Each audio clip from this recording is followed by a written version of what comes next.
They have dropped 2 games in a row, and they now trail Montreal 2-1 in their second-round series. And for more on games 2 and 3, Paul Hamilton does have pieces up at our website, WGR550.com. But it is a quick turnaround for the Sabres. Game 4 is going to be tomorrow in Montreal at 7.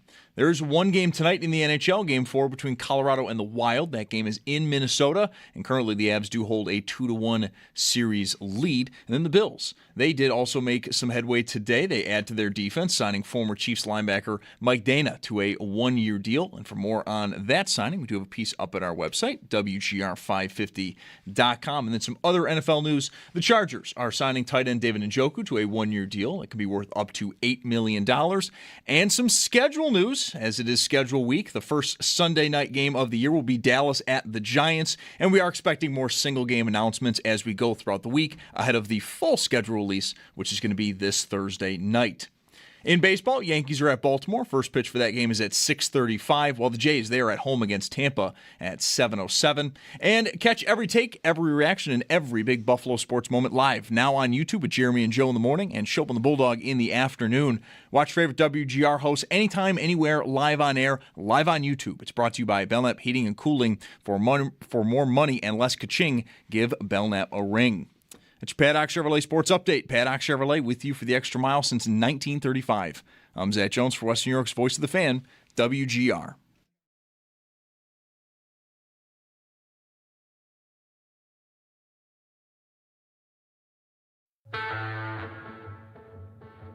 It's Mike Schopp and the Bulldog. And the puck played back to the line. Demidov for Hudson. Walks in. Hudson sends it in front. Scores. Caulfield. And Montreal has their first lead of the game at 2-1. We got off to the start we wanted to get off to. Scored the early goal, had another great chance. Our D-zone coverage was too loose. Gave up some big opportunities on plays that we can control. And again, discipline. The offensive zone penalties we got to stay away from. Caulfield bumps it up again. There's a shot. Scores. Slavkovsky may have deflected that one. And it's 4-1 Montreal. Another power play goal. 2-on-1. Deneau carries far side. Lions sprawling. The puck comes back to him. He can't hold it. They score. Right in front of the net. Kirby Doc. We got to reset. Playoffs is about the next game. It's not about the past one. The only thing we can control now is Game 4. It's Mike Schopp and the Bulldog. We've answered a lot of questions this year about tough situations and adversity early in the year, and I'm really confident in the group. It's all about tomorrow. On WGR Sports Radio 550. Well, I mean, to speak for myself, tomorrow seems like a long way off. I'm here for today. Can't come soon enough. I'm fine with just having another day to sit. In fact, I have a game. Oh, see. Well, I'm excited about a game. See, this is the in between where it's no bueno. Win a couple games in a row, 3-1 series lead. Yeah, give me time off. It's all good. I'm enjoying this. Drop 2 in a row over the weekend. What? When's the next game? Get out there. It'll come soon enough tomorrow. But I'm pretty shook by how these games. I just wanted something normal last night after Friday because I did not want to be on the air after that game too. Right. And we really didn't get it. No, we didn't. Wasn't normal enough. we got like a continuation of game 2. Kind of what we got. Yeah. Both at games. 4-2, I felt good. I felt like they were all over them. Yeah. But then anyway. Yeah. I have a game. Okay, I'm totally here for a game. That sounded so disingenuous. No, I believed you. No, I really Actually, am. I'm totally here for a game. The takes on the game they'll come naturally. What's this game all about? Well, it does have a sponsor. Just trying to find that, but I don't think I need it. Reverse Power Rankings are brought to you by Empire Electric. EmpireElectricians.com, your local neighborhood electricians. This is reverse words to describe the Sabres weekend. All right? You guys got this. Reverse words. I will provide the words. Okay. And you guys have to rank them. Okay. All right? It's clean. All right. How many? 10. 10. Okay, thank you. Good. I'm sorry if you said that. I missed didn't. it. Okay. You're right. Good question. 10. Reverse 10 words to describe the Sabres performance over the weekend. And so the as state we of go things. from 10 to 1, those would be the ones that I find the most appropriately descriptive, right? Is that I think the in idea? keeping with the world-renowned, the famously popular theme of reverse power rankings, Yeah. one is your most. The one you like the most. Right. The one that's most fitting, encapsulates the weekend. All right, so you might want to write these down because I'm going to give you one by one, and then you have to rank them at the end. I wasn't prepared to do any work. Just put on use your browser. I don't have a. Oh yeah, you know what? I'll just here. I'll Type them in, I'll just or pop- just don't. I'll just pop into my. Just iPad. like that no, last thing. I need to have things written down. All right. Yeah, I'm ready. Okay. Okay. Yep. Mm-hmm. Here they come. 10 words, quote words, to describe the Sabres life right now. Feelings in the Saberhood. There's another word that's not a word. Saberhood. Ready? Sure. Yeah. First up, gulp. Gulp. Okay. Where do you feel like that might come in? As in big, like big gulp. Gulp. Gulp. Yeah. Say you were to tweet one word. Gulp. I think that could be pretty powerful. You like that one? Yeah, That would fit. But I don't know. See, do I have to assign these numbers now, or I get the whole field and then I get to rank? Okay, Nope. that I prefer that. Okay, then. But as we go, hopefully you can. Gulp won't be the winner, but I don't predict that Gulp is going to be 10th because I like Gulp. You think I'll do worse than Gulp on this list? Yes, I think I will like something less than Gulp. What a lie. It's not a matter of what What a you're line. doing or not doing. What a You've line. got the words. So, I will like something less than Gulp. Yes. I kind of hope so. Next up, Whelp. See, already, I like Gulp better than Whelp. Okay. So Whelp is higher than Gulp Right. Yes. on the reverse Saberhood feeling words. Saberhood. All right, I will. I'll never say it again. Thank you. Those are the first 2 times I've ever said it. I know. Anywhere. Believe me, I'm paying attention. I'm a gatekeeper for things like that. Because if you're going to use that quote word, you have to say it like, "Bah!" You have to be an announcer guy. "Bah!" And I just will never. Next up, you have an order yet? You have Well, Whelp is definitely going to come off the board sooner than Gulp. Whelp. Because Whelp to me, should I wait until we're ranking them, or should you want a little please. flavor on what? Whelp is, that was fun. We're done. And we're not done. It's 2-1. They played 3 hockey games. I know it looks really bad. Gulp is, I'm worried I'm going to get to Whelp. Yes. Gulp I is a think I agree. gateway to Whelp. Gulp is a gateway to Whelp. Next up. Give that a little air. Yeah, right? Yeah. You're feeling alive right now. I never have felt less alive. You won't be pushed around. Okay. I don't know what's happening. Next up, Ugh. Ugh. I did, it was not in reference to the game. It was more just in reference to Monday. Like I was with a group of friends last night to watch the game, and you're not friends anymore. The text thread that I have with them, there was a lot of long Monday, and I just texted Ugh. Ugh. All caps. No caps in these. Okay.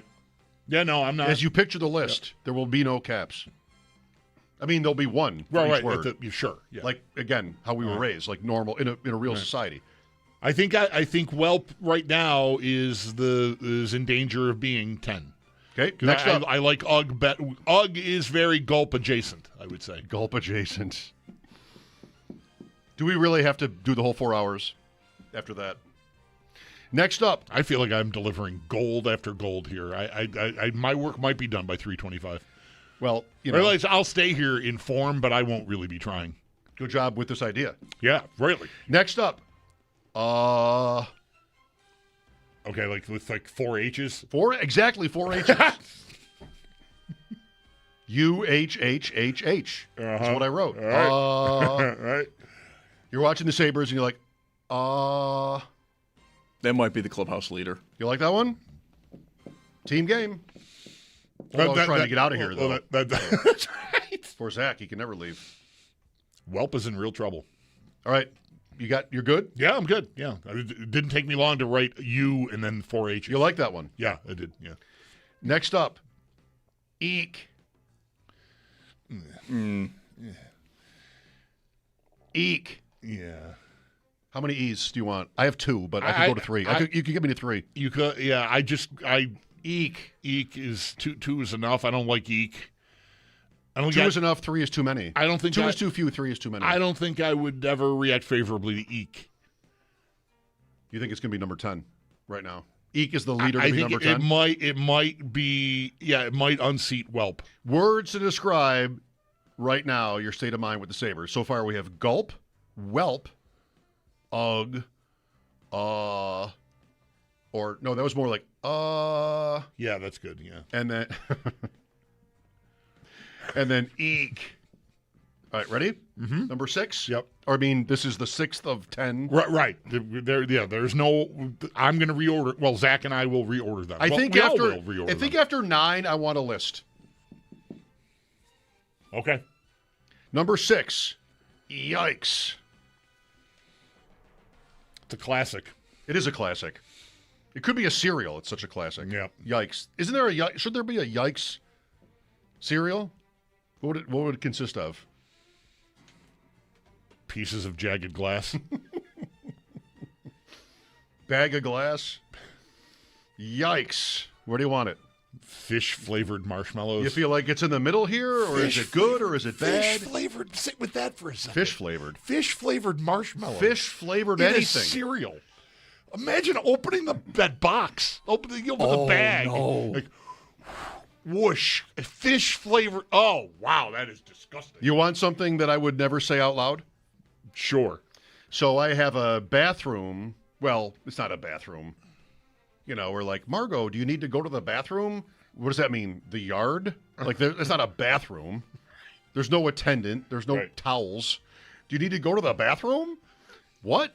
So I have a toilet in my basement. Mm-hmm. And I've never really finished that area. And I have named a fantasy team after the smell. We only use it for Code 1. And one time I walked into that toilet area and I thought, like, oh, Absolute Tuna. And I've named a team Absolute Tuna over the smell of my basement toilet area. You're learning a lot here. Yikes. Yikes. Absolute Tuna and fish-flavored marshmallows. Fish-flavored anything is not a thing. Okay. Gulp, whelp. You like an H in whelp? No. Ugh. Eek. Yikes. Got an idea? You're building something here? Yeah. Mm-hmm. Next up. Yep.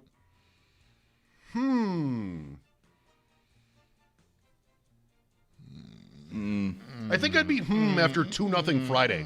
Yeah. Not now.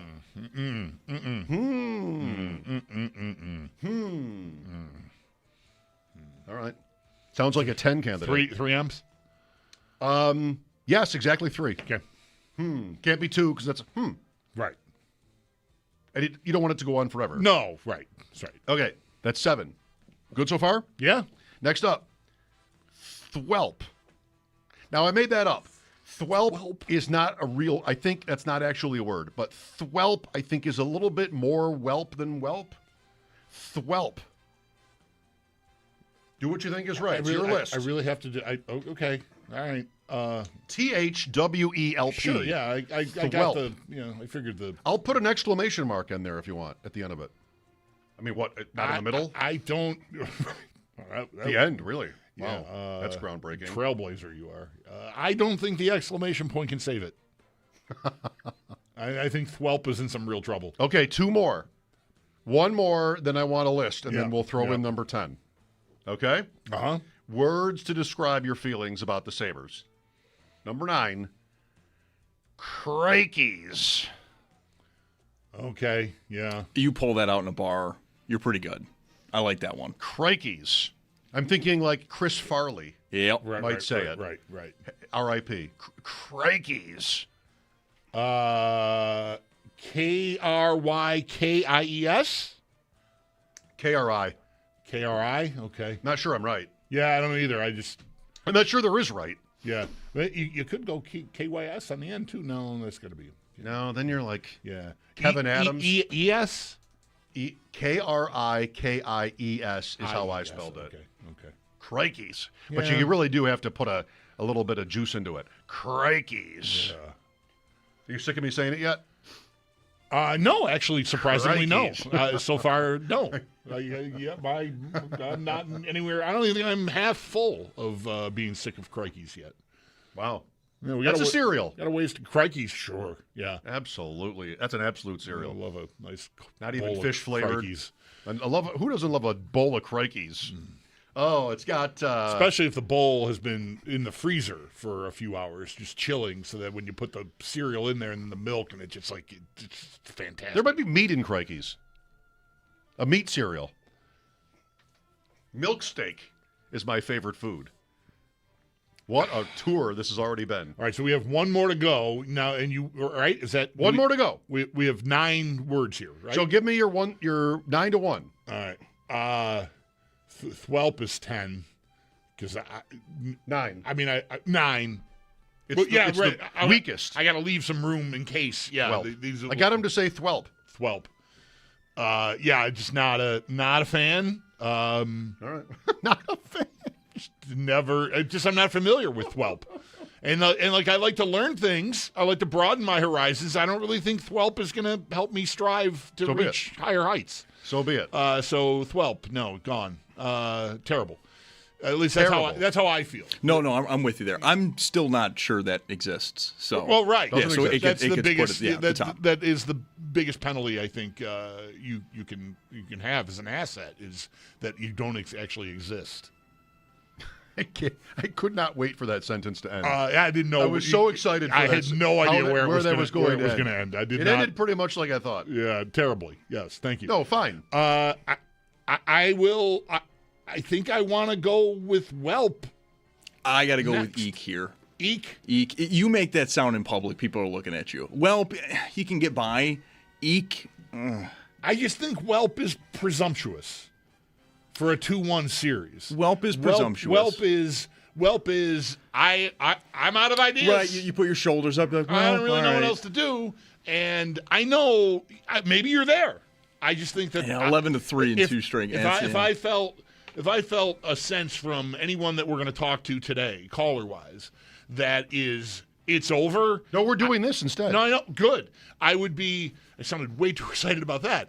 I would be trying to talk them out of it. Like, I know it looks bad. I know it's 11-3. I know. But there's another game on Tuesday, and, they can play much better, I'm pretty sure. I don't know that they will, but I know they can. And so Whelp would feel like I'm exasperated, and I'm not exasperated. I'm unhappy. All right, so Eek. Eek, yeah. And I want Whelp next. Fine. You guys can Is that okay work with it you? out. Because I appreciate Eek. Eek, I would never tweet Eek. I don't think I've ever said Eek. What? I don't think I've ever said Eek. Eek. I don't know. It's not there. I did now. You didn't feel right. You were set up. No, didn't feel good at all. Set up No. to say things like Eek and Thwelp. Yeah. No. It's a big con. All right, then what? Thwelp, Eek, Whelp. Then what? Where are you going next? There's one more word. Yeah, You got to slot in Right. when we're done with this list of 9 for reverse Sabre mood power rankings. I think Words. I like either Ugg or Yikes next, Zach. What do you I think? kind of want to do Yikes. That's a classic. It doesn't have too much character, though. Too much of a cliche. Yeah. Yeah. Okay. All right. Then Yep. Ugg. I like that. Then I think Ugg. Okay. Now you're down to Gulp. Yep. Is there an M on the end no, of that? there wasn't. You I just put an M on. Okay. Yeah. There is a question mark at the end of that, though. Sure. Yeah, but Yeah. then not an M. No. then you have Right. and you have crikeys left. Let And me then get one more. out of here. And maybe I don't know. Do we have a chance to do this again? Like re-rank after we get the 10th word? Do anything you want. I think You live in America. might need to go closer to the top here. I think. But anyway, Bottom. Get it out of here. Yeah, it has to go now. All right. Now we're down to Gulp. And crikeys. How annoying is it me saying that? It's got to be the worst. It's starting. I would turn us off. I'm starting to get less than satisfied hearing you say it again and again. Yeah, I would really, say. it's bad. But it stands out here. So I don't think I need it to go next. There's one more coming. I like. Do we still have? What do we have left? Gulp. Gulp and Right. How's my pitch? I'm okay with Gulp here. Yeah, I think Yeah. I like the best so far. So you want to go Gulp, crikeys, and Yeah. Yes. Yeah. All right, one more. Ready? Yep. Jesus. Yeah, that's the winner. Where do you want to slot Jesus? Yeah. You can't slot Jesus easily. You got to think about it. You got to be respectful. In my world, you do. I don't know about you. You're laughing over there. None of this is funny. In my opinion, none of this is funny. Especially Jesus. Jesus wins? I think so. Yeah. I think kind there of it is. comfortably, yeah. Reverse Sabre Mood Word Power Rankings brought to you by Empire Electric, your local. I mean, if those guys are mad, Tony, come to me. I did this. Your local neighborhood electrician, EmpireElectricians.com. My fault. Are we mad at everybody except Benson and maybe Lyon? I think maybe. Yeah. I think maybe that's Everybody, almost everybody was terrible. Yeah. It was. What happened? It was really, really bad. Are they scared? Are they exhausted? Are they maybe tight? Like maybe. What happened to everybody? What happened to Samuelson? Always with Thompson. Always, Darlene has to be the best. Yeah. If he's not, it's a story. Tuck. What happened to Samuelson? Like handling the puck? I don't know. Like just Doan. Almost all of them. Yeah. What is going on? Not every one of these plays is they're being under duress. I mean, Thompson, you can't sort of do worse than game two. His Thompson. his Friday night was all time. Just so hideous. Too bad. I mean, Yeah. the guy doesn't need to be embarrassed. But he was. I think he was. He hit, yeah, those were embarrassing plays. When you're like, especially, I think the second time is, I don't think he was really even under any duress. He just sort of lost it and fell over. And what is it really? Whoa, dude. He's trying to figure out whatever the A move is, and he just tied, like almost literally in that case, just spun himself into a pretzel and fell because he didn't have one, and then you would think going into last night, maybe they sort of, okay, well, that we know. But not really. Like it didn't. No. Defensively, we'll talk to Paul at 4. Like just defensively, who is this team now? Right. I look. We'll certainly spend our fair share of time, I guess, depending on what people want to bring up, going over what's gone wrong here.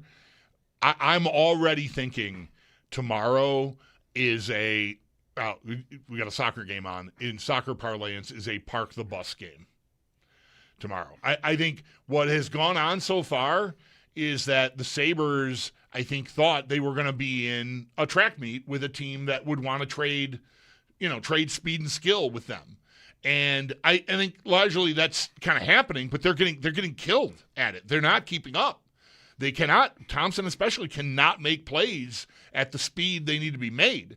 And I could really see them getting into the third period against Tampa from a month or two ago. Like, that's your game tomorrow night. Like, we're just going to come out here. We're going to try to do what Tampa did to them in the first round series, which they lost, but they certainly frustrated Montreal. They weren't scoring any 6 goals in games against Tampa. I'm guessing, I don't know if it'll work. I'm guessing the game plan tomorrow is let's slow this all down. They're in trouble then. I think that is probably right. But that's a guess on my part. I don't know. I just... They're going to play 100 games and then decide to change their identity? Well, they've done it at other times. It's only when they're playing with the lead in the third period. All right. Well, I predict they start a game like they have the lead tomorrow night. Because they can't. Their defensive zone coverage is so bad. What happened? I thought we were all 6'7" and good. Yeah, I don't know what happened. 803-0550. How about that list? What's your word? Keep it clean. Unless you're watching on YouTube and commenting or whatever. Just you can do whatever you want, I think, right? Like Bulldog and his thing. Just whatever I want to do, I'll do. Paul at 4. The rest of the day, we'll talk amongst ourselves. Mike Schopp and the Bulldog, WGR. For more comfort. Now's the perfect time to make yourself comfortable with a new electric heating and cooling system from Belknap. In Western New York, summer and winter bring extreme temperature conditions. Make yourself comfortable with Mitsubishi electric heat pumps, designed to keep your home cool in the summer and warm in the winter, no matter how hot or cold it gets outside. Call Belknap today to learn more. I'm Gary Garfel, president of Belknap. We work on your schedule. We don't charge more for weekends and evenings. That's why we say, Give Belknap a ring.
got to be a lot better.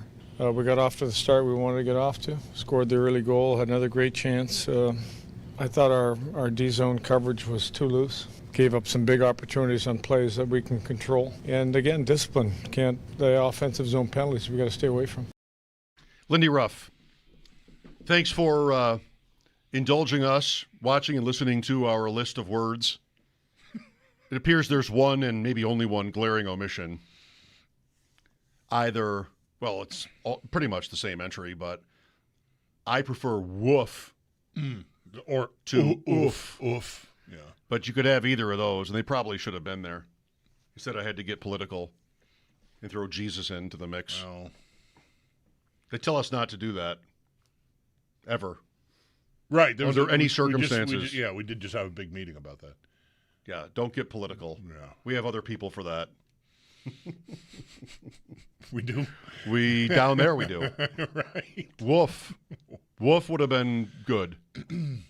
It's not even. I feel like it's too. It's too soft. Yeah. I don't mind woof or oof not appearing on the list. Really? I think the list is more over creative. thwelp. Even at least thwelp was. I mean, you tried something new. I took whelp, and I made it stronger. I thought. I don't think it really worked. Woof. You can't. Now it's time for 10 words about the list. Ready? 1, woof. 2, thwelp. 3, Jesus. 4.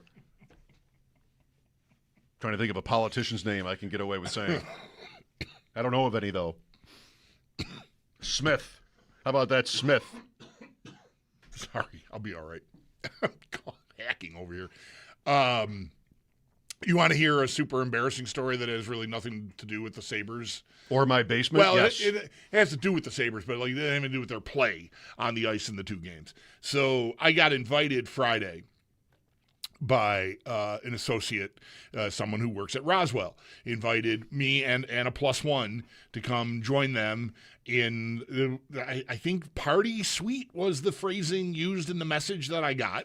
And the last time that this same person invited me to that, and I think even using that kind of phrasing, we were in a suite that I didn't even know existed prior to me going to this game during the regular season. It was in February, right before the Olympic break.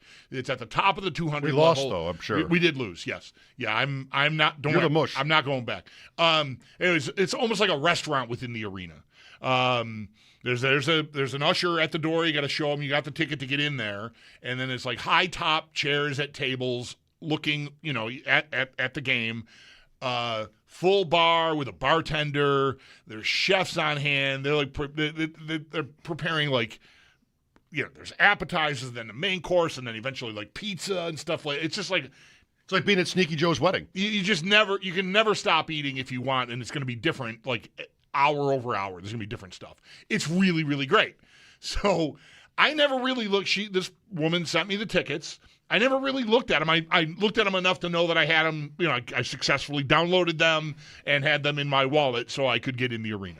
That was the extent to which I looked at these tickets. So I'm going to this party suite above the 200 level, not to the suite level.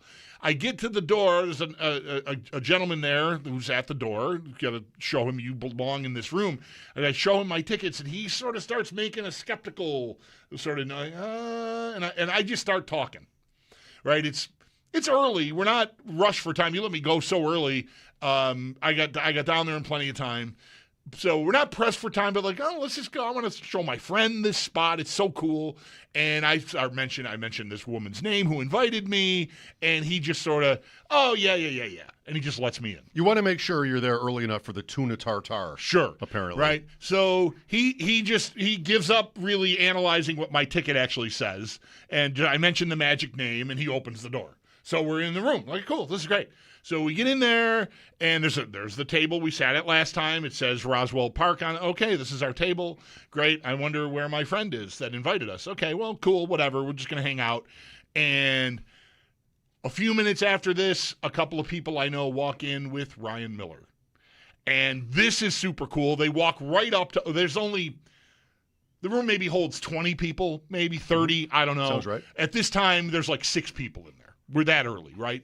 So these guys that know me walk up to me with Ryan Miller, and this is super cool. I get to actually shake. I've talked to Ryan Miller, and I did sit with him at the Greater Buffalo Sports Hall of Fame, but that was like super rushed.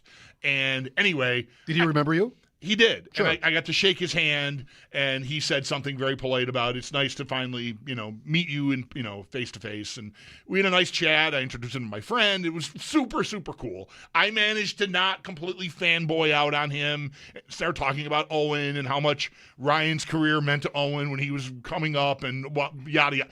I avoid all that. Super cool. Great. They walk away to go talk to some other people. Jarvis and I go get a drink.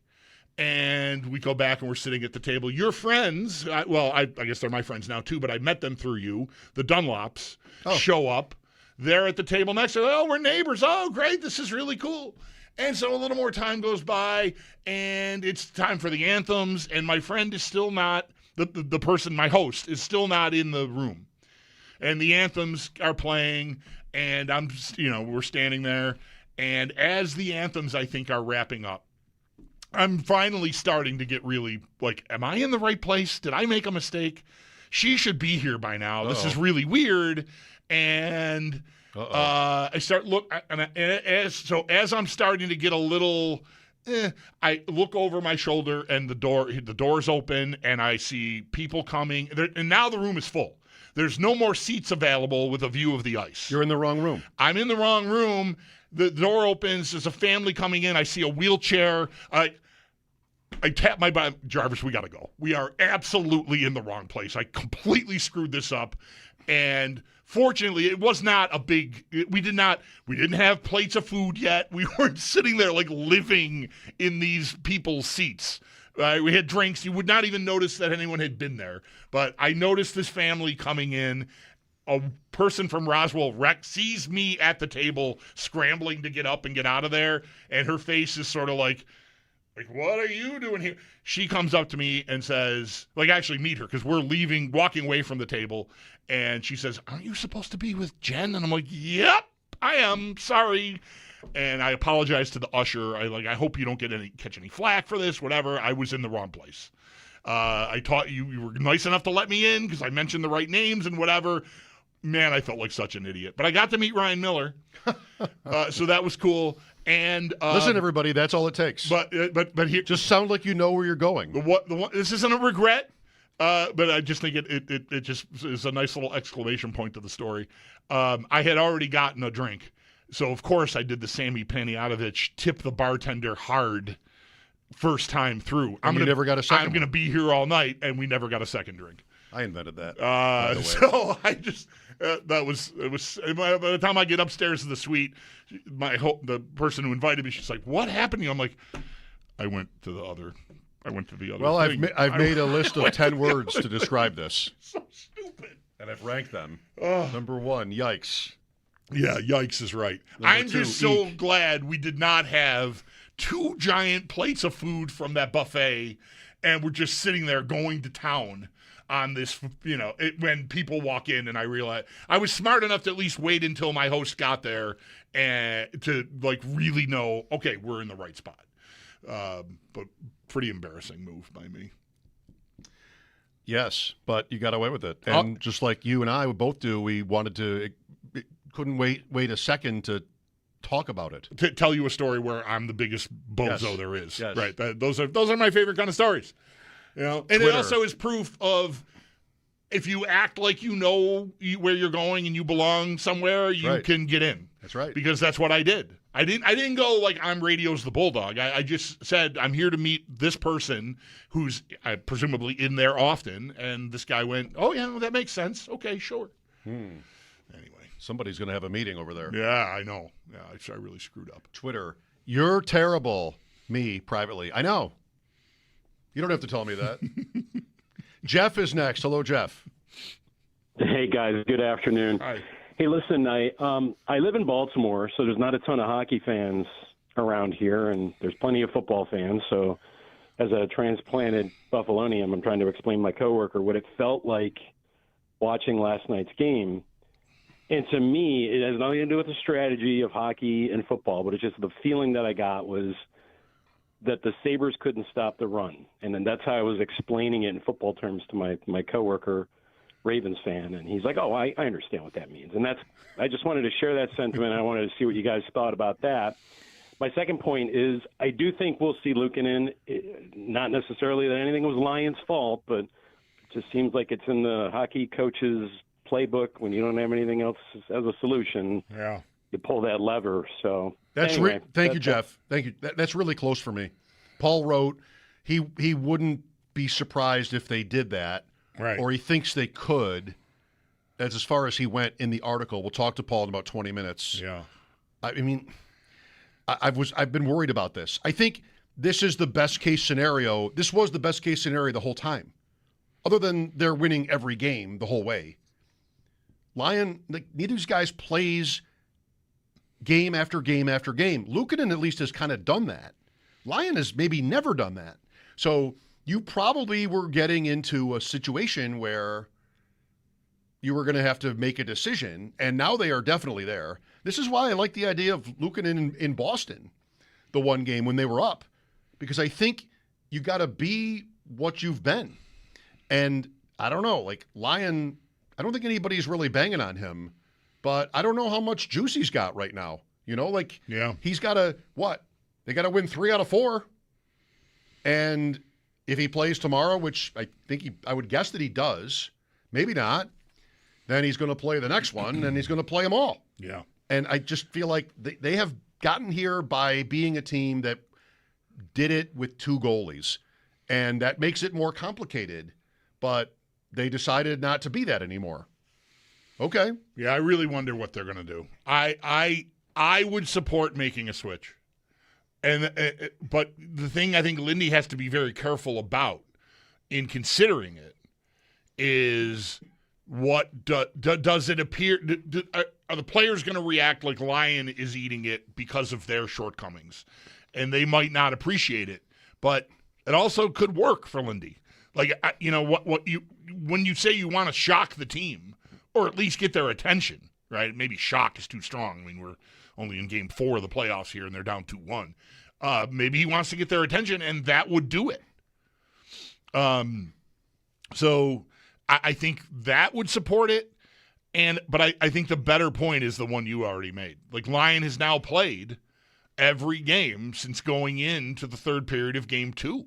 Right, it's 7 starts. It's a lot of hockey, and maybe at some point, I can't tell you watching the games on TV. I could sit there and stare at it with great attention, and I don't know that I would notice signs of fatigue in his game. They might have the ability to do that, go through his starts, and maybe even looking at things that happen at other times in the year when he was. Either way, I think fatigue could be real here, and I would support a switch. Like, I'm not going to be up in arms like it's obvious you should do it. I think I felt that way pivoting the Lion before game 2, game 3 of the Boston series. I'm not as dug in on this, but I'm definitely open to it, is how I would describe myself. Thanks, Jeff. Mike Schopp and the Bulldog. Paul Hamilton just after 4 here on WGR.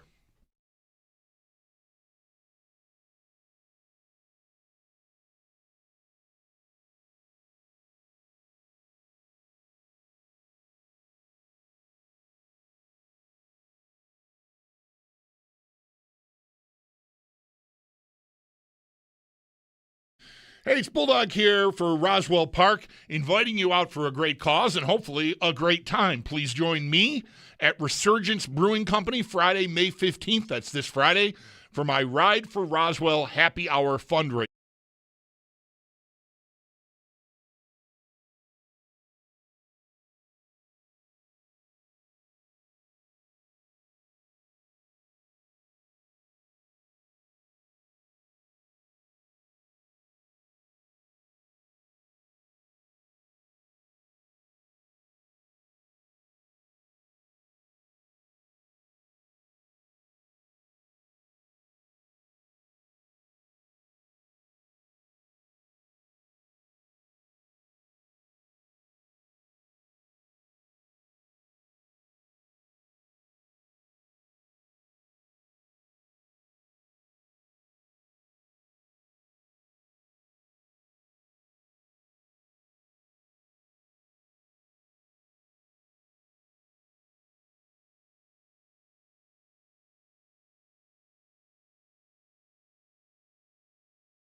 Mike Schopp and the Bulldog, Paul Hamilton at 4, which it almost is. Let's go to Dan next. Hi, Dan. Hey, thanks for taking my call. Sure. I just kind of wanted your guys' thoughts on Jack Quinn, the player, not necessarily in this series, but just overall. I know that Ruff talks a lot about him getting all these opportunities, and people talk about him having such a good shot. If you watch him closely, it seems like 80% of the time he gets the puck, he just coughs it up. And I don't know, it's just something I've noticed. What are your guys' thoughts on him just overall as a player? I think if any player on the Buffalo Sabres coughed the puck up and turned it over 80% of the time they touched it, they wouldn't be in the league.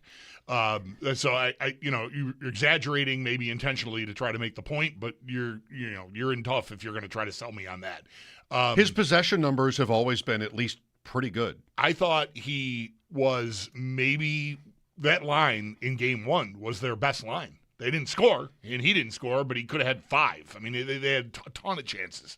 So, but what is the object here? I need offense, and that line has given me nothing. McLeod has a power play goal in the playoffs.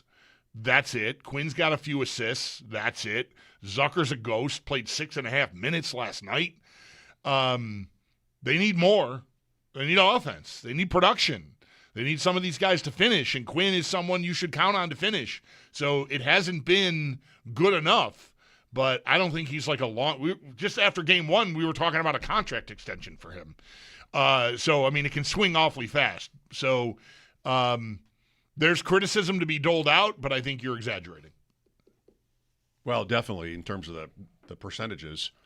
I don't know. I wonder what's in his head as a shooter, if anything. Like, he's so, Paul's word, money as a shootout goal scorer, breakaways. I said on Friday, if you give me this game goes to overtime and one of the Sabres has a breakaway, I said Quinn is who I would want on that play. But he's like missing by more and more and more, I think. I don't know. He might be just a little bit freaked out. Goalie's huge. We know he's good. Last night, down 4-2, they get away with the penalty at the end of the period and get into the third period, and they have a couple of minutes where they're all over them. And I don't know, like I don't want to forget that right now. Right. Because we are making lists of words that are all really scary words about how we feel. They're not that far away from sort of being okay.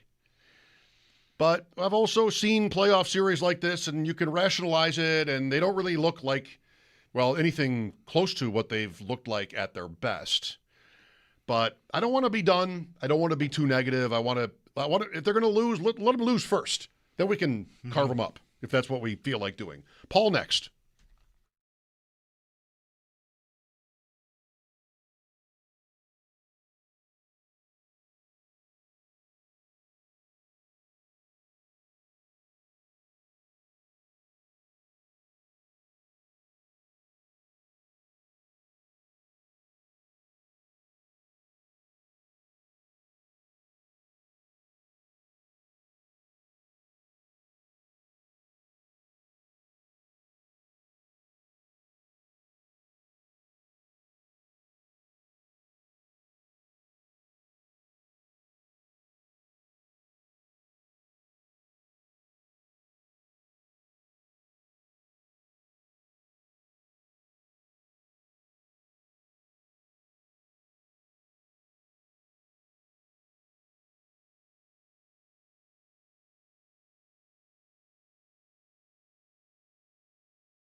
A tough weekend for the Buffalo Sabres as they drop 2 straight and now trail Montreal 2-1 in their second round series. And for more on games 2 and 3, Paul Hamilton does have pieces up at our website, WGR550.com. And do stay tuned. Paul is going to join the show next.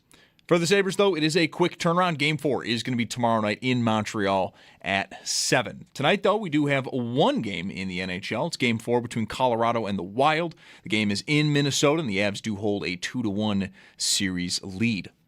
In the NFL, the Bills add to their defense, signing former Chiefs linebacker Mike Dana to a 1-year deal. For more on that signing, we do have a piece up at our website, WGR550.com. The Chargers are signing tight end David Njoku to a 1-year deal worth up to $8 million. And then we've got some schedule news, as it is schedule week. The full schedule is going to be released on Thursday night. But we now do know the first Sunday night game of the year. It's going to be Dallas at the Giants. And do stay tuned. Throughout the week, we'll be getting more single game announcements.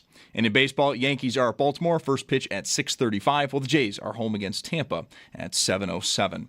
And catch every take, every reaction, and every big Buffalo sports moment live now on YouTube with Jeremy and Joe in the morning and Schopp and the Bulldog in the afternoon. Watch favorite WGR hosts anytime, anywhere, live on air, live on YouTube. It's brought to you by Belknap Heating and Cooling. For more money and less ka-ching, give Belknap a ring.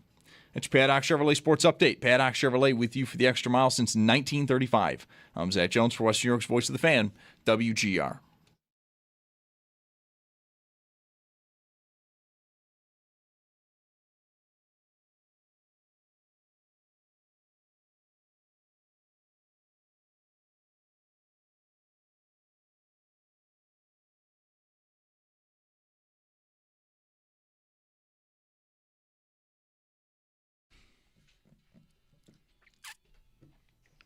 You can't be too mad when you're listening to this. 8-bit ABBA. Hashtag 8-bit ABBA.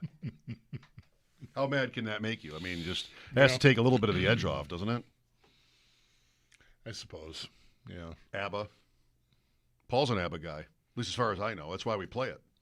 Paul, would you call yourself an ABBA, quote, an ABBA guy? I would call Paul an ABBA guy. Yeah, there's some songs I like of theirs. I'm still waiting for somebody to find my Shania Twain opens. They haven't been able to find those, because those were one of the first opens I think we did. Lost to history, I'm sure, sadly, Paul.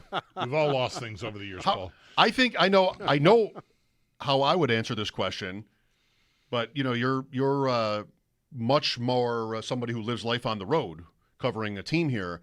How is Montreal for you as a city with a day off, or mostly a day off anyway? I would love it. I love going there. Well, I will give you one of my friends here in Montreal is walking around old Montreal, which I would love to be doing. But I have a lot of work to do. I was able to, get to lunch. And for me, buying my spaghetti with meat on it is basically lunch, dinner, and probably lunch tomorrow. So I was able to get that, but then it's article writing, which I'm still in the middle of, and then it's doing the 4 o'clock hour with you, and then it's getting in the car with John Scott and doing some TV, and then getting back and putting the finishing touches on the article, and, by that time it's kind of like, all right, is hockey on? I'll go watch some hockey. All right, so you're not exactly doing the city. You're not sightseeing. It sounds. You're working, yeah. No chowder. Now, when I was able, the first time in Montreal where I was able to actually go down to old Montreal was when Terry Pagula was here, and they canceled the day for us. Cool. You guys hang with Terry Pagula. I'm going, Dan Dunleavy, and we're going to go down to old Montreal, and I had a blast. It was great. Good deal. We were down there all day and into the evening, and it was really cool. Well, Mike asked here as we're starting with the 8-bit ABBA playing, who could be mad listening to this song? And I don't even know that I don't think I'm mad. I'm maybe more confused than I am mad. What is happening here, Paul? Like, Montreal, just to me, has just about taken over here in 2 games in a row, and I did not see that coming. Like, I thought Sabres could easily be down 2-1 in this series, having it look way different than it has looked. I mean, they don't look like they're in Montreal's class right now. Yeah, I did not like the effort I saw against Montreal or in Buffalo. I thought they needed a much better effort than we actually saw. Last night, plain and simply, I think they got overwhelmed. I have never seen an atmosphere in any sport like that was last night. It was insane. And I just think a lot of the guys got overwhelmed by it, to be quite honest with you. Montreal got in on Buffalo, and they used their speed, and they were absolutely flying. And they were making the Sabres make plays they don't normally make. They were making them make plays faster than they wanted to. And, now they know how to handle this. They've been through it. It's not new anymore. And you know what? The good thing about it is, now Alex Tuck doesn't want to forget the feeling he had last night. He wants to remember that throughout the playoffs because he doesn't want to feel that way. And as he said, that was the worst defensive game he's played the whole playoffs by far. And but if they find their game and then able to play like they're able to – I'm sorry, I'm getting distracted here. I got an echo in my ear. I don't know if Zach can take care of that. It's if they find their game and they're able to get to a win, it's 2-2. Right. And then that's the thing about a 7-game series. It can become 2-2, and it's and then all of a sudden, if you want to, you can forget about all that because now you got your game back and you're headed to Buffalo and you got home ice advantage back and it's 2-2 and let's go. Now it's a 2 out of 3. But this is the most important game they've played all year because if they lose it, now they're down 3-1.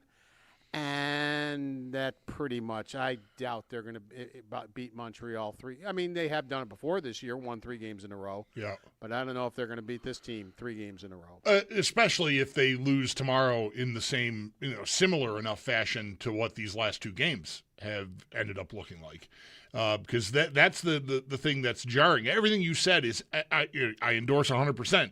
2-2, you're back to level because this is how it is in the playoffs. Guys say it, but it doesn't have to mean it's just because it's a cliche doesn't mean it's not true. Like you lose 1 or lose 2, and it feels like you're never going to win again. You win 1, and I know as a fan, that's how it felt like last weekend. Like, oh, we made it through round 1. This is the best. Now they lose a couple of games on a weekend, and it's like Monday is taking forever to get through because we're starting to see maybe, the expiration date on this thing, and we don't want it to end because it's been so much fun. I just need to see them look like they belong there, Paul. And I wonder, I mentioned this earlier with Mike right at the outset of our show today. My best guess is tomorrow, not about the lineup or the goalie or whatever, is that it's a focus on defending, sort of maybe try to go in like you already are protecting a lead. And try that because running with Montreal, I thought you should be able to do that, but they're getting run out of the rink. So I might want to take the air out of the game and see if I can just have a low-event game, classic road game, and try to find a way to win 2-0 or 2-1. I think they can run with Montreal when they have their game. But if they don't have their game, they have no choice but to do what you're talking about. Because if they have their game, Montreal's not going to be able to get in on them. Right. They did in the first game, but that's a big if. I mean, you got to have it, and they've had a couple of spots this year where they had a couple of bad games, and they were able to recover. So I think that's what they're leaning on right now. Now they know what to expect. As Tage Thompson said last night, he felt they all got too involved in the referee and the referee's calls, and as he put it, things that we can't control. He goes, we got to stop that. He goes, we got to stop worrying about things we can't control. And that's, Lindy Ruff's hated 6 penalties. It's like, you can't take 6 penalties against these guys. He goes, whether you like the penalties or you don't like the penalties, we cannot take 6 penalties, offensive zone penalties, against these guys because they're going to kill us. And that killed them. I mean, so, that's one thing right there. You can't be so careless that you're sitting in the penalty box against this group. Just things like that where you're feeding their offense and that's 12 minutes that you're not on offense as you're trying to catch up because you're killing penalties and now they're scoring 2 goals And even like the Bulldog goal, Alex Tuck. I mean, there was criticism that I had heard that people didn't like the effort that Thompson and Tuck put in on the back check, and Tuck said that was absolutely unacceptable. He goes, that's totally on me. That kind of effort is totally unacceptable. And he said it won't happen again. And he goes, I hung my goaltender out to dry there. And he goes, and that's part of what he's talking about as far as, his worst defensive game. Yeah. But Lindy Ruff told his key guys, he goes, you guys got to play like you did in Game 6 against Boston, because you haven't gotten there yet. You really haven't even gotten close. And he's told them, he goes, that's what we need from you guys. And I don't think any of them disagree. I don't think any of them are hurt by that or disagree. I think they agree. They have to get back to what we saw in Game 6 against Boston, that kind of effort, that kind of play. I know it's a different team, but still, that kind of effort and what you put into the game, that's what they need out of their best players. With Paul Hamilton in Montreal, on that 3-1 goal, I mean, that kind of a game changer. 2-1, you're right there, and then 3-1, you're chasing for the rest of the night pretty much. Stanley has a tough time on that goal. There's a turnover at the red line on a pass, and then he tries to prevent the puck going deep with his glove and misses that, and then just gets sort of turned around on the pass to the slot for the shot. And you wrote that you'd take him out, right, Paul? Yeah, absolutely. I mean, it hasn't worked. As Kekalainen said, he acquired him and Shen because he thought his team was getting pushed around. Nothing I've seen from Stanley has stopped the Sabres from being pushed around. He stays on the outside of the battles usually, when things are going on. I mean, when he got his misconduct, I would have started an absolute riot there. The game's over. I mean, I would have lost my mind. Now, I'm old school, I admit.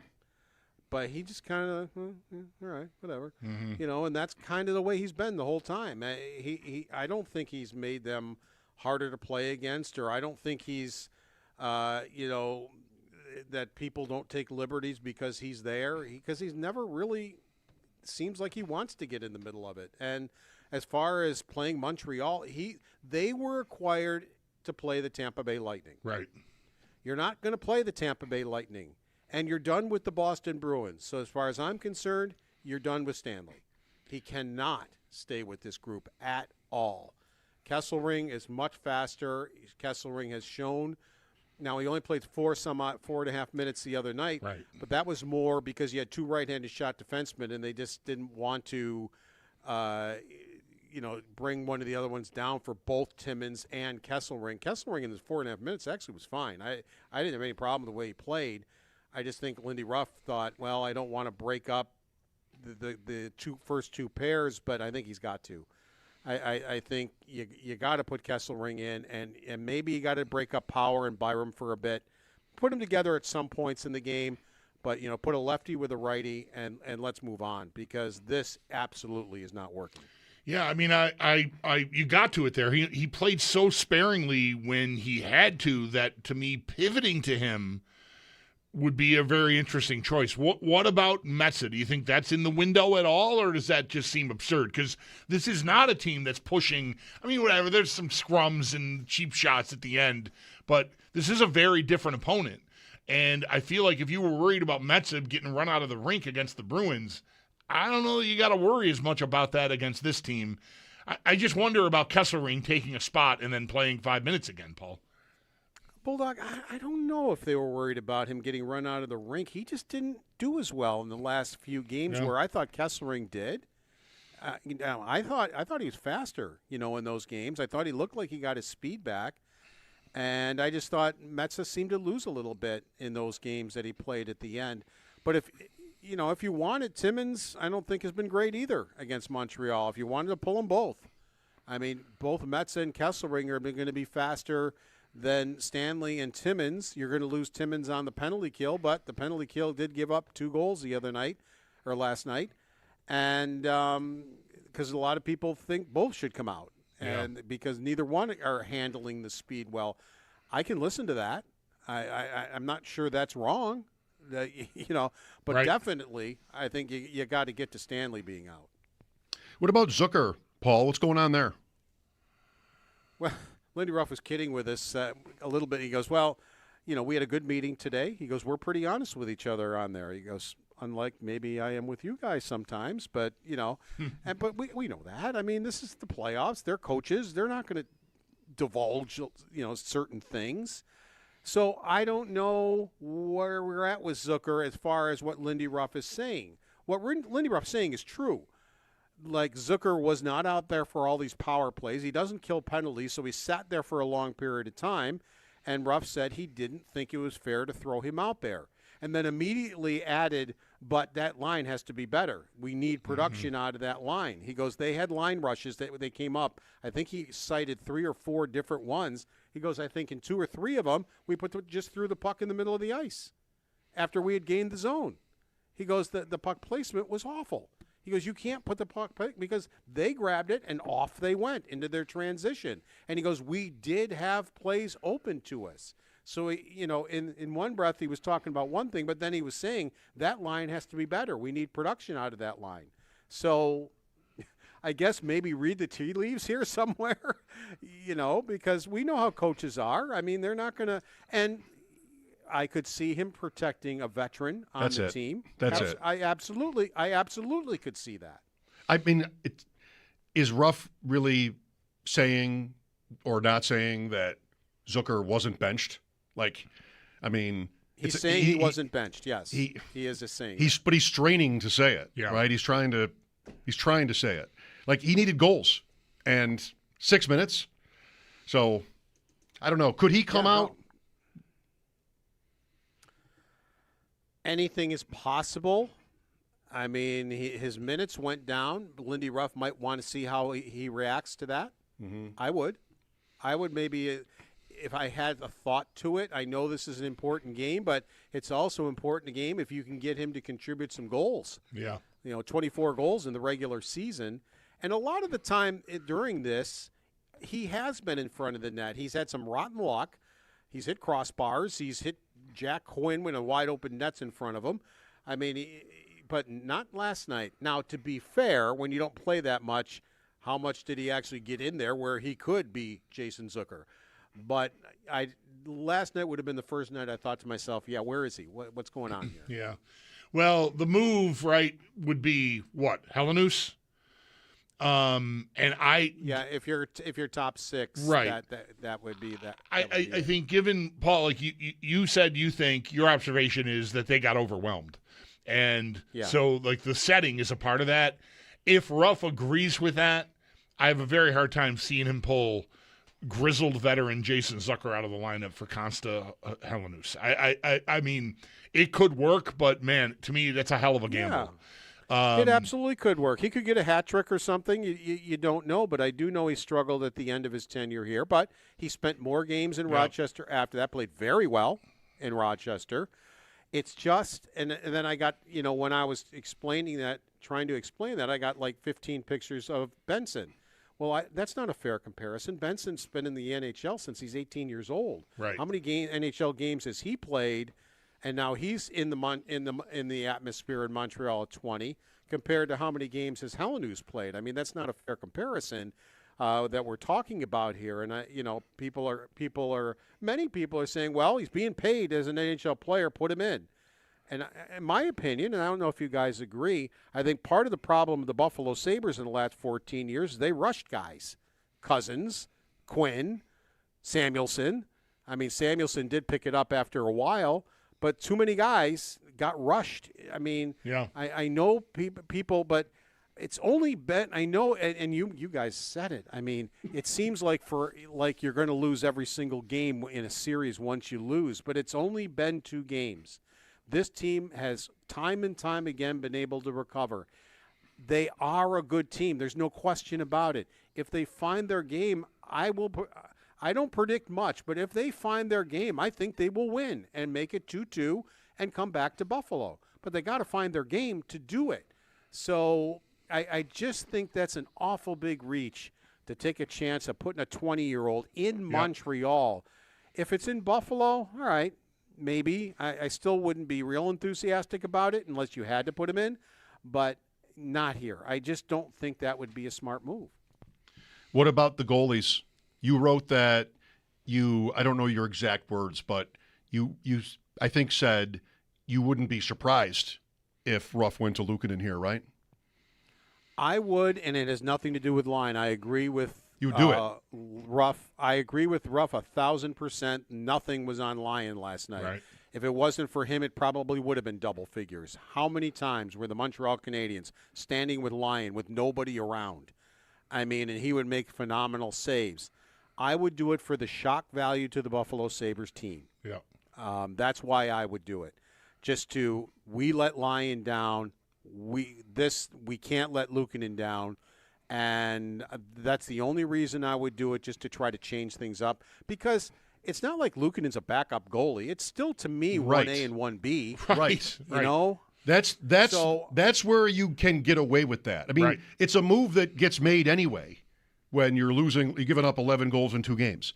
But that's the plus side of what they've done already is, I mean, Luukkonen is arguably at least as good as Lyon. Like you're not just grasping at straws there. It's been a long time since he's played. Just as good. Yeah. I mean, Luukkonen from December 9th until very close to the end of the season led the league in save percentage. I mean, that's not just a few games. I mean, and he was very close to leading the league in goals against. I mean, he was one of the top goaltenders there. So it's not like, he hasn't had very good success also. And he only had one bad period. It was a horrible period.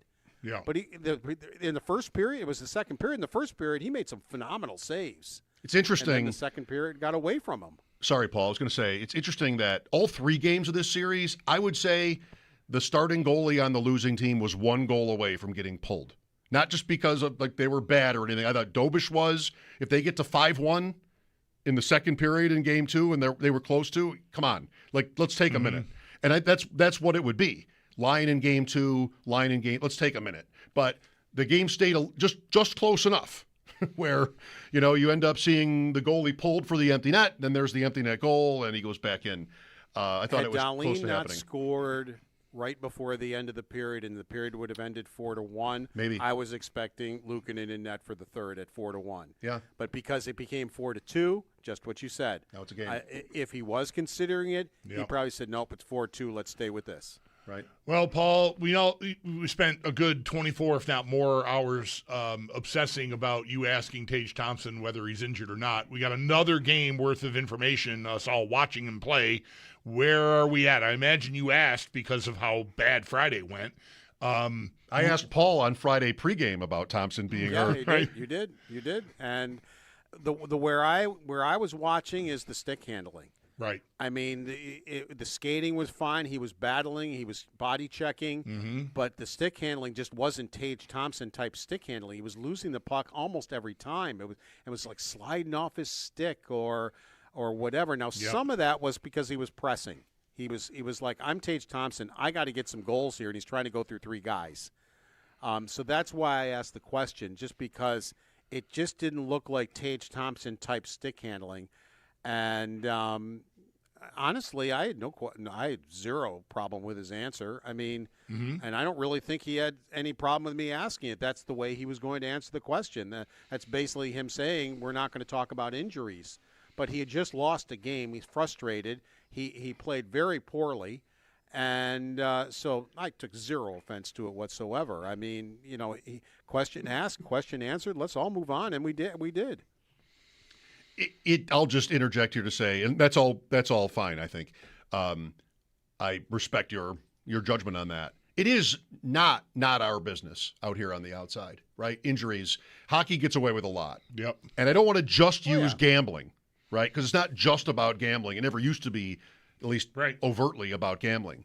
But the player, it wasn't a good look, right? Just like, what should the player always say, hurt or not? No, I'm fine. That's what they all. I feel fine. I got to play better.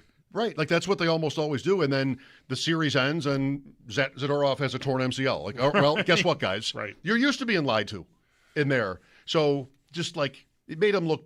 Yeah, I got Thompson, none of your business. I got Norris trying to break his stick. My 2 top centers looked like kind of looked like children after that game or during and after that game. So, next time maybe you'll know. Don't. All I'm saying is I wasn't offended by it or sure. that. Gotcha. Good. As far as I'm open to anybody's opinion, however they want to judge it. And that's kind of what our job is. Our job is to ask the question, here is the answer, and then it's up to the listener or the viewer to decide how they want to take it. Right. Which is exactly what you're doing here. And that's exactly the way this all works, as we all know. So it didn't offend me, but however people wanted to take it, that's fine. That was almost zero problem with that. Thompson plus Norris almost to me was like worse than the game, almost, because like what's going on with you guys? Like you're ahead in the series going into the game. You lose one, and it's like freak out kid moments there, and I just was worried about them. I did not expect to be that on Friday nights, but the way it all went, and then the post game too, just did not help. But and he not was back to normal yesterday. I had him after the first period interview. He was very engaging, very good, and in the post game last night, I'm sure he wasn't happy with that game either. But he took responsibility for everything, and just talk the way he normally talks. We've used up all our time with you, Paul, but quickly, do you have a Norris take? I'm going to be honest with you. I did not see what he did because I'm packing up and I got to get down there. Okay. His play? So not so much about an incident. Yeah, just like. I thought you meant the incident. No, he's not gonna get suspended. No. But like his play? It's not been up to par at all. I mean, it's not what they were expecting when they thought they were trading for a 35-goal scorer. No kidding. Has he been, good defensively? Yeah, he's been fine. I haven't had a huge problem with the defensively ever, but that he's here to be a two-way guy. His faceoffs were horrendous last night, and he's an over 50% guy on faceoffs.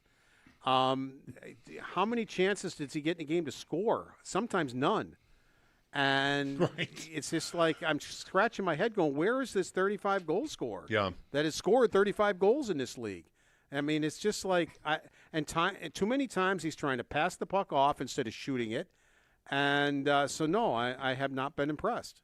Was it the end of the first period in Game 2 where they're down 2 goals, and then Doan maybe takes a penalty, that interference penalty in the offensive zone, and here comes Montreal, and they get a shot off with like 12 seconds left or something like that. And then wouldn't you know, of course they win the draw. Like it's against air and get another shot after that. Like, come on, get me out of here. This is what happened. Yep. All right. Thank you, Paul. No problem, guys. Take care. There's Paul Hamilton. His appearances on WGR brought to you by Relax Honda. Relax, we got this. Mr. Faceoffs don't matter. Guess what's not supposed to happen? Losing them all. Right. The point is that you lose 11 out of 20 and you're terrible. Not 20 out of 20 or whatever it might have gotten to. Just like, eesh. Mike Schopp and the Bulldog, 803-0550 for your takes. This is WGR. What about the goalies? You wrote that I don't know your exact words, but you I think said you wouldn't be surprised if Ruff went to Luukkonen here, right? I would, and it has nothing to do with line. I agree with Ruff. I agree with Ruff 1,000%. Nothing was on Lyon last night. Right. If it wasn't for him, it probably would have been double figures. How many times were the Montreal Canadiens standing with Lyon with nobody around? I mean, and he would make phenomenal saves. I would do it for the shock value to the Buffalo Sabres team. Yeah. That's why I would do it. We let Lyon down. We can't let Luukkonen down. And that's the only reason I would do it, just to try to change things up. Because it's not like Luukkonen's a backup goalie. It's still, to me, 1A and 1B. Right. You know? That's where you can get away with that. I mean, it's a move that gets made anyway when you're giving up 11 goals in 2 games. But that's the plus side of what they've done already is, I mean, Luukkonen is arguably at least as good as Lyon. Like you're not just grasping at straws there. It's been a long time since he's played. Just as good. Yeah. I mean, Luukkonen from December 9th until very close to the end of the season led the league in save percentage. I mean, that's not just a few games. I mean, and he was very close to leading the league in goals against. I mean, he was one of the top goaltenders there. So it's not like, he hasn't had very good success also. And he only had one bad period. It was a horrible period. Yeah. But in the first period, it was the second period. In the first period, he made some phenomenal saves. It's interesting. And then the second period got away from him. Sorry, Paul. I was going to say, it's interesting that all 3 games of this series, I would say the starting goalie on the losing team was 1 goal away from getting pulled. Not just because of they were bad or anything. I thought Dobish was. If they get to 5-1 in the second period in game 2 and they were close to, come on. Let's take a minute. And that's what it would be. Line in game 2, line in game. Let's take a minute. But the game stayed just close enough where, you end up seeing the goalie pulled for the empty net. Then there's the empty net goal, and he goes back in. I thought it was close to not happening. Scored right before the end of the period, and the period would have ended 4-1. Maybe I was expecting Luukkonen in net for the third at 4-1. Yeah, but because it became 4-2, just what you said. Now it's a game. If he was considering it, he probably said, "Nope, it's 4-2. Let's stay with this." Move right would be what, Helenius? If you're top 6, right, that would be that. I think, given Paul, like you said, you think your observation is that they got overwhelmed. And so, the setting is a part of that. If Ruff agrees with that, I have a very hard time seeing him pull grizzled veteran Jason Zucker out of the lineup for Consta Helenius. I mean, it could work, but, man, to me, that's a hell of a gamble. Yeah. It absolutely could work. He could get a hat trick or something. You don't know, but I do know he struggled at the end of his tenure here. But he spent more games in Rochester after that, played very well in Rochester. It's just, and then I got, when I was trying to explain that, I got 15 pictures of Benson. Well, that's not a fair comparison. Benson's been in the NHL since he's 18 years old. Right. How many NHL games has he played? And now he's in the atmosphere in Montreal at 20, compared to how many games has Helenius played. I mean, that's not a fair comparison that we're talking about here. And many people are saying, well, he's being paid as an NHL player, put him in. And in my opinion, and I don't know if you guys agree, I think part of the problem of the Buffalo Sabres in the last 14 years is they rushed guys. Cousins, Quinn, Samuelsson. I mean, Samuelsson did pick it up after a while, but too many guys got rushed. I mean, I know people, but it's only been, I know, and you guys said it. I mean, it seems like you're going to lose every single game in a series once you lose, but it's only been 2 games. This team has time and time again been able to recover. They are a good team. There's no question about it. If they find their game, I don't predict much, but if they find their game, I think they will win and make it 2-2 and come back to Buffalo. But they got to find their game to do it. So I just think that's an awful big reach to take a chance of putting a 20-year-old in Montreal. If it's in Buffalo, all right, maybe. I still wouldn't be real enthusiastic about it unless you had to put him in, but not here. I just don't think that would be a smart move.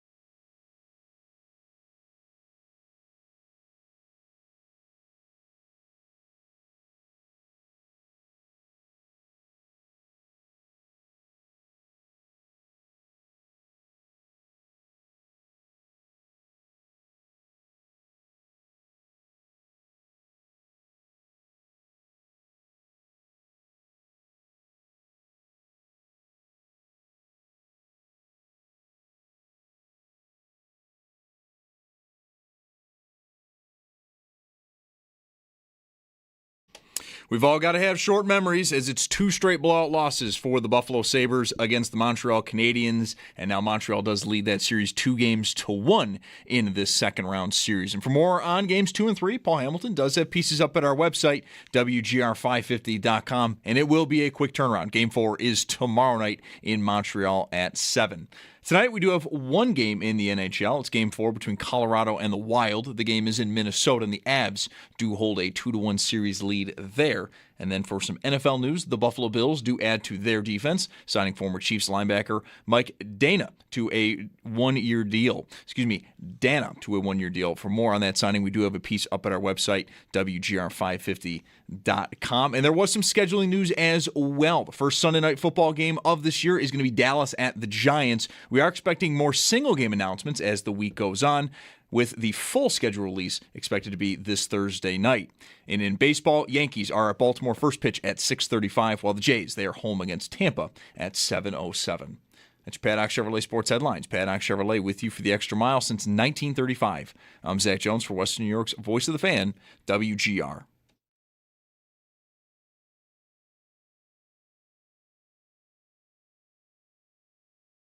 There's no desperation from Buffalo. They came out Friday night just like it was a normal game in February. On the third goal, Tuck and Thompson are kind of back-checking. They're kind of there. But if they went as hard as they're supposed to be going, as desperate as Montreal's playing, they would have been there and they would have prevented that goal. They finally showed some desperation in the first half of the third period, but it was too late. I think that Bruins series was almost too easy for them compared to Montreal, where it was just a dogfight every minute against Tampa Bay. And that's been the difference for me so far. Kevin Bieksa, he's somebody, right? He's Sportsnet. Somebody. CBC, yeah, he's part of that crew. I mean, I can't completely rip that apart. Dahlin on the goal in Buffalo on Friday is just like a little bit slow. He's right next to the guy that scores, and he just doesn't really engage. Yeah, they might. Friday's hard to explain. It could just be that you had a collective.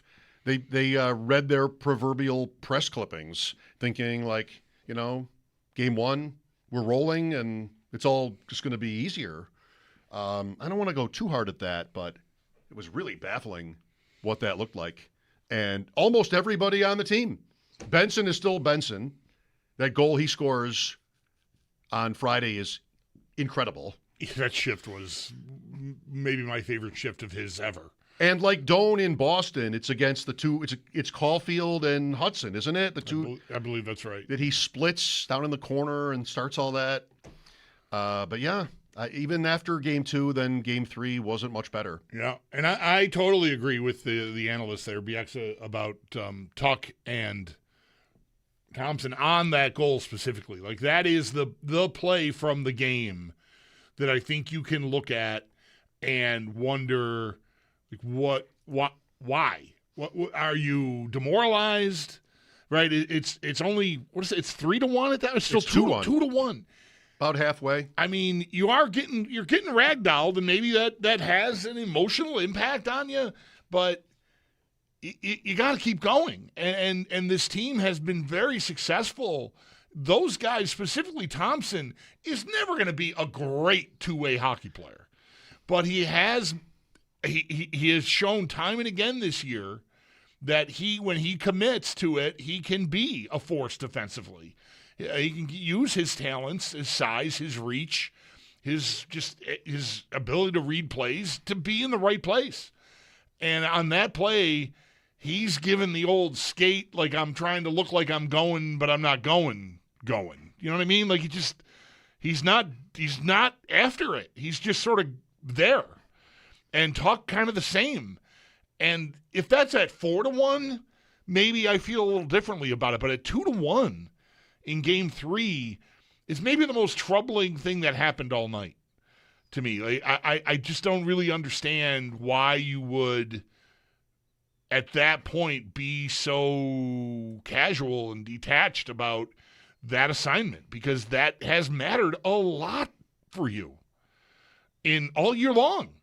I mean, yes, the goals are, that's going to get you paid, but this team being successful is predicated on defending hard too. They come back, and it's a full team effort. And I think everybody watches that at 2-1, and I would wonder, like, what was that? Like, to a man, you'd have to, dude, what was that? Because that was just not a playoff caliber play, is really what it is. Let's go to Mark here. Hi, Mark. Hi. Thanks for taking my call. Let me turn my radio down here. I've been an avid Sabres fan since I was 7 years old. I remember Joe Pearl being selected with a wheel turn. But, however, watching the Buffalo Sabres play against the Montreal Canadiens and the complaint of maybe there's too much pressure on home ice, well, guess what? There's too much pressure in Montreal also. They're playing like they did last year. They suck. I see Montreal taking this in 5. Well, if the Sabres don't play better than they played in the last 2 games, you're going to be right. They obviously have to play a lot. These games were not close. I see the Sabres losing out, fellas, and I'm excited to tell you. All right, well, maybe you'll be right. You're going to tell us next time that you hope you're wrong, right? At least. Where was that this time? Yeah. At least I hope I'm wrong. That could have been said. I just do not want to do that.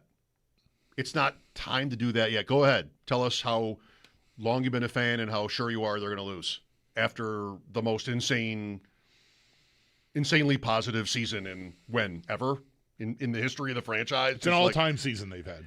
I just don't want to give up on them. You know? I don't think you should. I don't either. It is just they're a game away from coming home tied.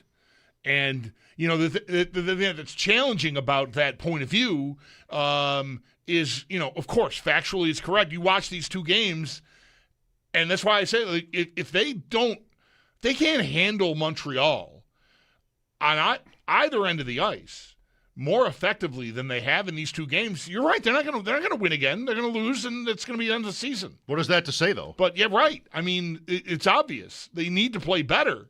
You know, the thing that's scary about it's only 2-1, but like I expected. You know, I thought yesterday. I woke up yesterday thinking, I feel like it's time for an overtime game. Like Montreal's played these very close games in round 1. The Sabres did not. They had the 1 overtime game with Boston, and I just felt like I'm gonna get a really close game and flip a coin is where I'm at. The fact that you're not even in the games, really. I mean, I know at 2-1 and at 4-2, like you might feel like something's percolating, but ultimately they have gotten put down pretty hard in these 2 games. Pretty hard. And they could play great tomorrow night and lose 3-2. You know, like it's just, that's the thing. Like they need to improve. But improving, and it's like Paul's saying, finding their game. Like, to me, they could find their game and still lose a heartbreaker. Like, it's the playoffs. That is a good, very good team over there. I think we knew it all along. So there's nothing surprising there, I don't think. I'd be shocked to find out if the Sabres are surprised at how good Montreal is. No, I'm sure that's not the case. But, you know, you're somebody for this because we went back and forth really for weeks about Montreal versus Tampa.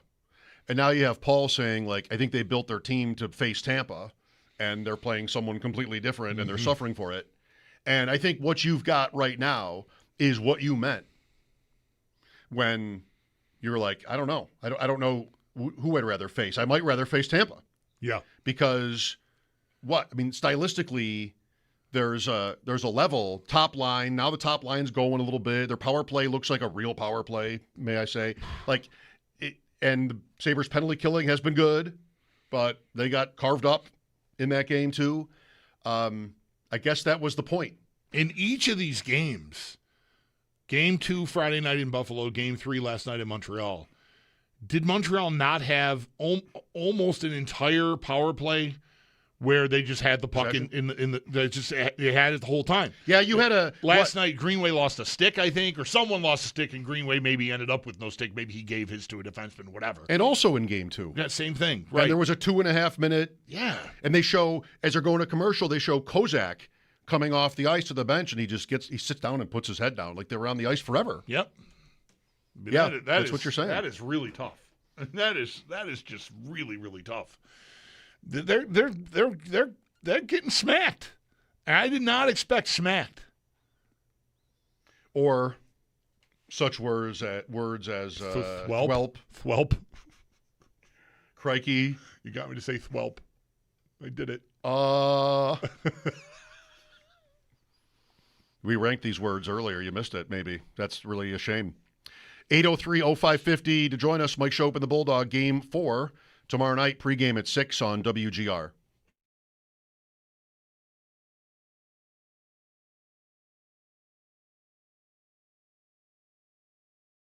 You're right there, and then 3-1, you're chasing for the rest of the night pretty much. Stanley has a tough time on that goal. There's a turnover at the red line on a pass, and then he tries to prevent the puck going deep with his glove and misses that, and then just gets sort of turned around on the pass to the slot for the shot. And you wrote that you'd take him out, right, Paul? Yeah, absolutely. I mean, it hasn't worked. They, as Kekalainen said, he acquired him and Shen because he thought his team was getting pushed around. Nothing I've seen from Stanley has stopped the Sabres from being pushed around. He stays on the outside of the battles usually, when things are going on.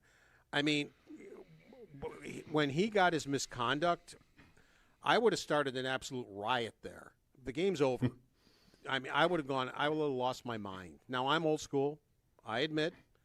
But he just kind of, all right, whatever, and that's kind of the way he's been the whole time. I don't think he's made them harder to play against, or I don't think he's, that people don't take liberties because he's there, because he's never really seems like he wants to get in the middle of it. And as far as playing Montreal, they were acquired to play the Tampa Bay Lightning. Right. You're not going to play the Tampa Bay Lightning. And you're done with the Boston Bruins. So as far as I'm concerned, you're done with Stanley. He cannot stay with this group at all. Kesselring is much faster. Kesselring has shown. Now, he only played 4.5 minutes the other night. Right. But that was more because you had two right-handed shot defensemen, and they just didn't want to, bring one of the other ones down for both Timmins and Kesselring. Kesselring in his 4.5 minutes actually was fine. I didn't have any problem with the way he played. I just think Lindy Ruff thought, well, I don't want to break up the first two pairs, but I think he's got to. I think you got to put Kesselring in, and maybe you got to break up Power and Byram for a bit. Put them together at some points in the game, but put a lefty with a righty, and let's move on, because this absolutely is not working.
If somehow you missed the aforementioned extra point show today or Sabres Live, for instance, I mean, shame. You would have heard Owen as a guest on Sabres Live. Maybe and seen him if you were watching the television coverage of said show. My kids better step it up soon. I don't see them. I tried to get my son to sort of be a guest panelist on the $10,000 pyramid recently, but then I found out it's not on the air. Hasn't been on the air for 30 years, so it's tough. Maybe more like 40. It's tough. So that didn't come to fruition. Tough to place him in a spot that doesn't exist. Yeah. Well, I mean, truer words. Yeah. The NFL schedule comes out on Thursday. We're getting dribs and drabs. We got a Sunday night opener, right? Cowboys Giants. Yep, that's one. I saw something about a Thanksgiving Cowboys-Eagles game, maybe. Right. You don't get your games revealed today unless you're Dallas. Then you do. That's how it goes, yeah. Are you still on New England for that Seattle opener? I am so not on that idea. I think I will just for argument's sake. Yeah. Yeah. I mean, I like it enough. I don't think the fact that it was a terrible game has to mean anything. It was the two teams that made it to the Super Bowl. So I don't think they're going to want to talk about Mike Vrabel for 3 hours. That I think is a good point. I saw you make that on the social media platform, formerly known as Twitter, maybe still commonly known as Twitter. Anyway, I saw you make that point, and I nodded. I was like, yeah, you know what? That is a good reason not to put New England in. Also, the Bears are perfect. I mean, Chicago always gets love from the primetime people, and they had a good year finally. Like they're maybe the first time ever they're like fun, the Bears. So I think they're sort of a perfect matchup for that night. Like, what's the spread if it's Chicago at Seattle? Is it 4? Like that's a pretty good game on paper. I don't know if New England is that. I think New England is more like a touchdown. Yeah. Like the Super Bowl was what? What was the final score of that game? I already forgot about it. It was bad. 27-9 or some score like that. I really don't remember the score. It wasn't close. I just know I didn't win any bets. No, I didn't win any bets. That's the most important thing. Right, that's all I remember. That's the only thing. You didn't win on a Thompson hat trick bet in game 2, did you? No. Or last night? No, last night. I didn't. Bob, what a start, though. I know, right? This is going to be my night. Darlene, 2 points. Thompson hat trick. Sabres -1.5. They score 50 seconds into the game. I'm all set. That's right. Thompson from Darlene. Oh, yeah, not so much. That was off Slavkovsky, that shot. That was like a bounce. It went off the back wall. I don't know what it hit on the way. I don't know if you're asking, did Darlene mean to bounce it off the wall? Maybe not. I don't think he did. Yeah. I thought he did at first. Yeah. How easy is that? That is a commonly made play. I mean, guys do that on purpose. He might have still tried to do that, but I couldn't tell. How do I get my son onto this radio station? He's been on. He's never gotten a paycheck. Yeah. He sat here one time with us. Yeah, I remember. We talked about lacrosse. Yeah. Because his teammate, this is his first year playing lacrosse, his teammate said, can I be on your show? They might have been like 7. Yeah. And I said, no. You don't know how seriously I take this, do you? Yeah, and then he said, they were here. I said, if you're going to be on the show, you need to score like 5 goals in a championship game win. And he did. Well, credit to him. Yeah, you have to go through with it at that point. Right. So Isaiah and Julius joined the show, and they talked. I asked them what their favorite food was, and Julius said Lunchables, which I thought was just a super cool answer. It's a very good Lunchables. 7-year-old answer. Yes, because different foods. It's exciting. You buy it out of a vending machine. What's better? Who needs homemade? Back to the Sabres, like it or not, after the update. 803-0550 for your calls here on WGR.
Oh, what's going on there?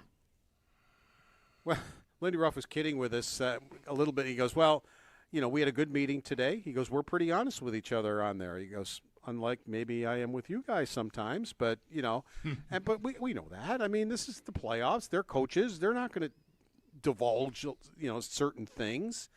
So I don't know where we're at with Zucker as far as what Lindy Ruff is saying. What Lindy Ruff's saying is true. Like, Zucker was not out there for all these power plays. He doesn't kill penalties, so he sat there for a long period of time. And Ruff said he didn't think it was fair to throw him out there. And then immediately added, but that line has to be better. We need production out of that line. He goes, they had line rushes that they came up. I think he cited 3 or 4 different ones. He goes, I think in 2 or 3 of them, we just threw the puck in the middle of the ice after we had gained the zone. He goes, the puck placement was awful. He goes, you can't put the puck because they grabbed it and off they went into their transition. And he goes, we did have plays open to us. So, in one breath he was talking about one thing, but then he was saying that line has to be better. We need production out of that line. So I guess maybe read the tea leaves here somewhere, because we know how coaches are. I mean, they're not going to – and – I could see him protecting a veteran on the team. That's it. I absolutely could see that. I mean, is Ruff really saying or not saying that Zucker wasn't benched? Like, I mean, he's saying he wasn't benched. Yes, he is saying. But he's straining to say it. Yeah. Right. He's trying to say it. Like, he needed goals and 6 minutes. So I don't know. Could he come out? Anything is possible. I mean, his minutes went down. Lindy Ruff might want to see how he reacts to that. Mm-hmm. I would maybe, if I had a thought to it. I know this is an important game, but it's also important a game if you can get him to contribute some goals. Yeah. 24 goals in the regular season. And a lot of the time during this, he has been in front of the net. He's had some rotten luck. He's hit crossbars. He's hit Jack Quinn with a wide open nets in front of him. I mean, but not last night. Now, to be fair, when you don't play that much, how much did he actually get in there where he could be Jason Zucker? But last night would have been the first night I thought to myself, yeah, where is he? What's going on?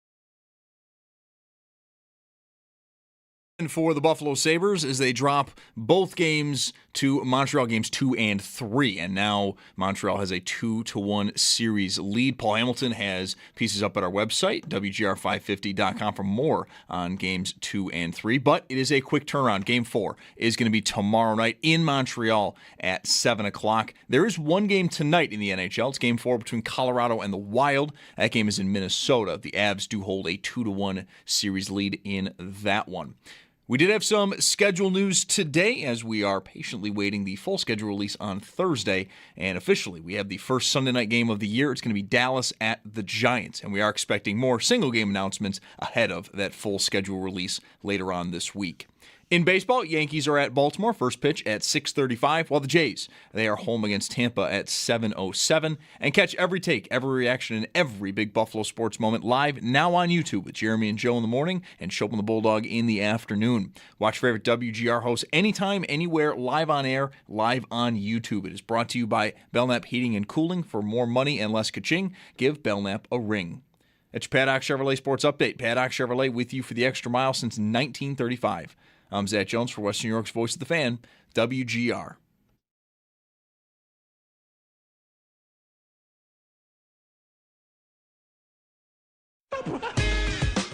It's Mike Schopp. You might be mocking me or you might be staunchly agreeing with me. I can't tell.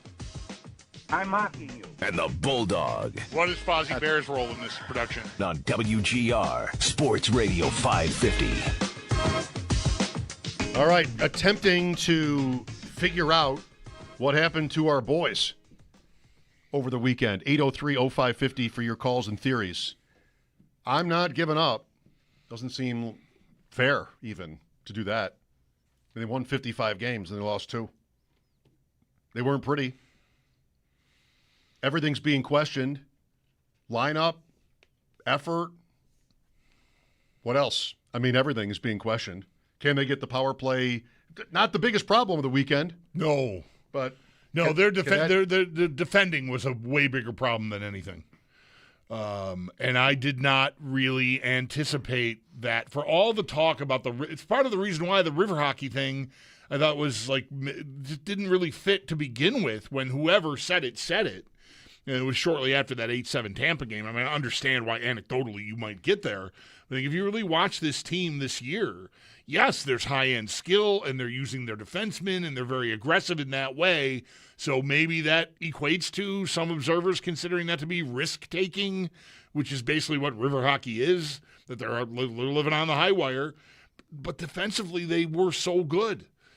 And especially at being able to like just close out games, just kind of shut it down when they wanted to or felt they needed to. They were very successful at that. And so, no, you're not going to do that for an entire game against a team that's got as much talent as Montreal.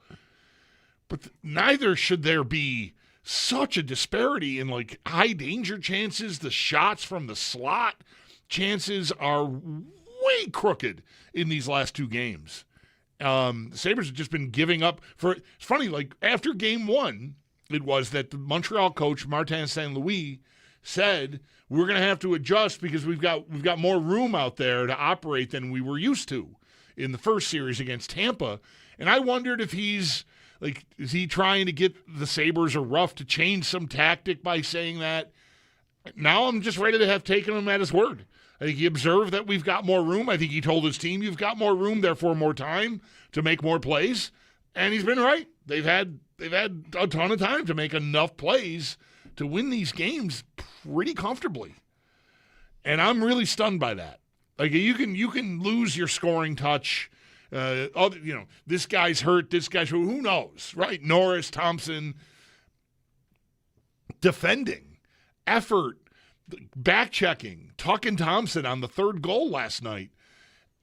They're just ghosts on that play, and I don't really understand that coming now, especially, again, at 2-1 in the second period of this game is what we're talking about here, and I just don't understand that lack of attentiveness to the situation that they were in there. I think this is a common thing that can be mislabeled because they're not lazy.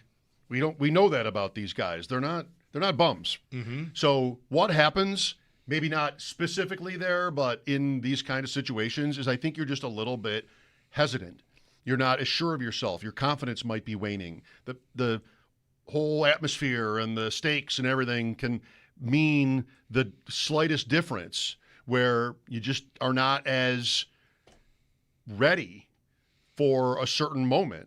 And I don't mean that to be dramatic. I mean, just like on that particular play, it shouldn't be as glaring defensively as maybe it should be offensively, where that's Thompson in game 2 where he wipes out. Like, yeah. And just like that is hesitation and not being on top of it, like where you know what you want to do, and it just doesn't look perfect to you and you just lose it. Not much of an excuse for it defensively, but I think it's somewhat a function of the same thing, or it can be. I don't know what's in their heads, where you're just like, he's got it, or goalies, whatever. Just like you're just a little bit late. Yeah. And I think they have to know now that there's no room for that left. Yeah. It can be, I think, like anything in life, where you don't think you've got a big problem on your hands, so you're not proactive. You're sort of watching, and then it only takes to fall behind a guy rushing to the net for an offensive chance. It's not like you got to stand there and stand still for 5 seconds. Like the moment you just, for whatever reason, like you're suggesting, you freeze for just a second, or not even a second. There's just a moment of hesitation, and the guy's by you, and like now, like, oh, this is bad. I didn't think it was bad. I didn't think I was needed even.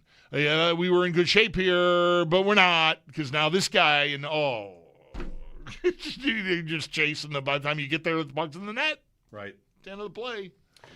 What do you think? 803-0550. Let's go to Dave here. Hi, Dave. Hey, guys. Thanks for taking my call. Sure. I'd like to invoke an additional one-word phrase referencing the late Casey Kasem and Shaggy by saying zoinks was exactly how I was feeling. Honorable mention. Over the weekend. Thank you. And then just a question for you guys. I mean, do you think at all it's likely or possible that Miscellaneous will see the lineup, and where does he go? Who comes out? I think everything's on the table right now, so just curious to hear your thoughts. It certainly is possible. The clues to me aren't encouraging for it to happen, and by that I just simply mean he's one of the few guys that skated today, and all the guys that skated are guys that seem like long shots for the lineup to me. And that includes Luukkonen, too, by the way. Luukkonen and Ellis both took part. I think there was like 5 skaters and 2 goalies. So that could mean anything for Luukkonen, though. That could mean I need to get some work because I'm going in. Mm-hmm. So I don't want to rule that out. And Kesselring was not amongst the regular scratches who did skate today. So him being sort of in the main team group might be a clue that they're leaning that way. But we'll see. I mean, the game, it's not like it's the day of a game. So anyone could have skated hard today and still be available. I would not put Helenius in yet myself. I mean, I'm interested in him long range, but I think this series, Game 4 on the road, with the way these 2 games have gone, to me, it's just such a long shot that he's going to get you something. And I know, like, who's he replaced? Zucker's the obvious replacement. I think he only played 6.5 minutes last night. He hasn't produced really at all through the playoffs, really. So I don't even need really there. He just hasn't produced, period. There's nothing there. So you could make a change. I'd be surprised if, given what Paul is describing, and I've heard other reporters who were there and have been to many, many, many dozens of games in Montreal, that said the atmosphere in the building was like nothing they'd ever experienced before at a hockey game. Just really, really emotionally charged. I expect more of that tomorrow night. I don't think Lindy Ruff is throwing Helenius in there, and I don't think I would either. It doesn't seem like a Lindy move. But I want to know first what the deal is with Zucker. Do I have an injury? Nobody's saying that. Like, nobody's even seemingly hinting at that. So what have I got? Is it just too much for a guy who's been an important, especially offensive player for them? Like, what is the deal then? And I think last night is very curious because they're down all night. Well, I mean, not 52 seconds in, but once it's 2-1, like they're scrambling kind of all night. And I know he's not like a Selke finalist or somebody like that, but I need goals. And I mean, Ruff can be kind of hard-headed sometimes. Like, I think maybe they've battled, and I gotta get the puck in the net. So is Ruff going to play him? If he's going to sit him, I don't need him. If he's going to sit him, play Helenius instead, like easily. No doubt about it. If Zucker's just going to sit there and play less than a fourth-line role, what's the point? Just because he's older, then I have to do that? No. He either plays a regular shift, and maybe you're scrambling lines, maybe you're not. But you're trying to get something out of him because he's been close, and like you're either doing that or he's coming out because you just don't think there's enough there. I don't think there should be an in-between. I don't know what happened last night. He didn't have to sit. Nope. Easy to say he's hurt. Yep. Didn't say that.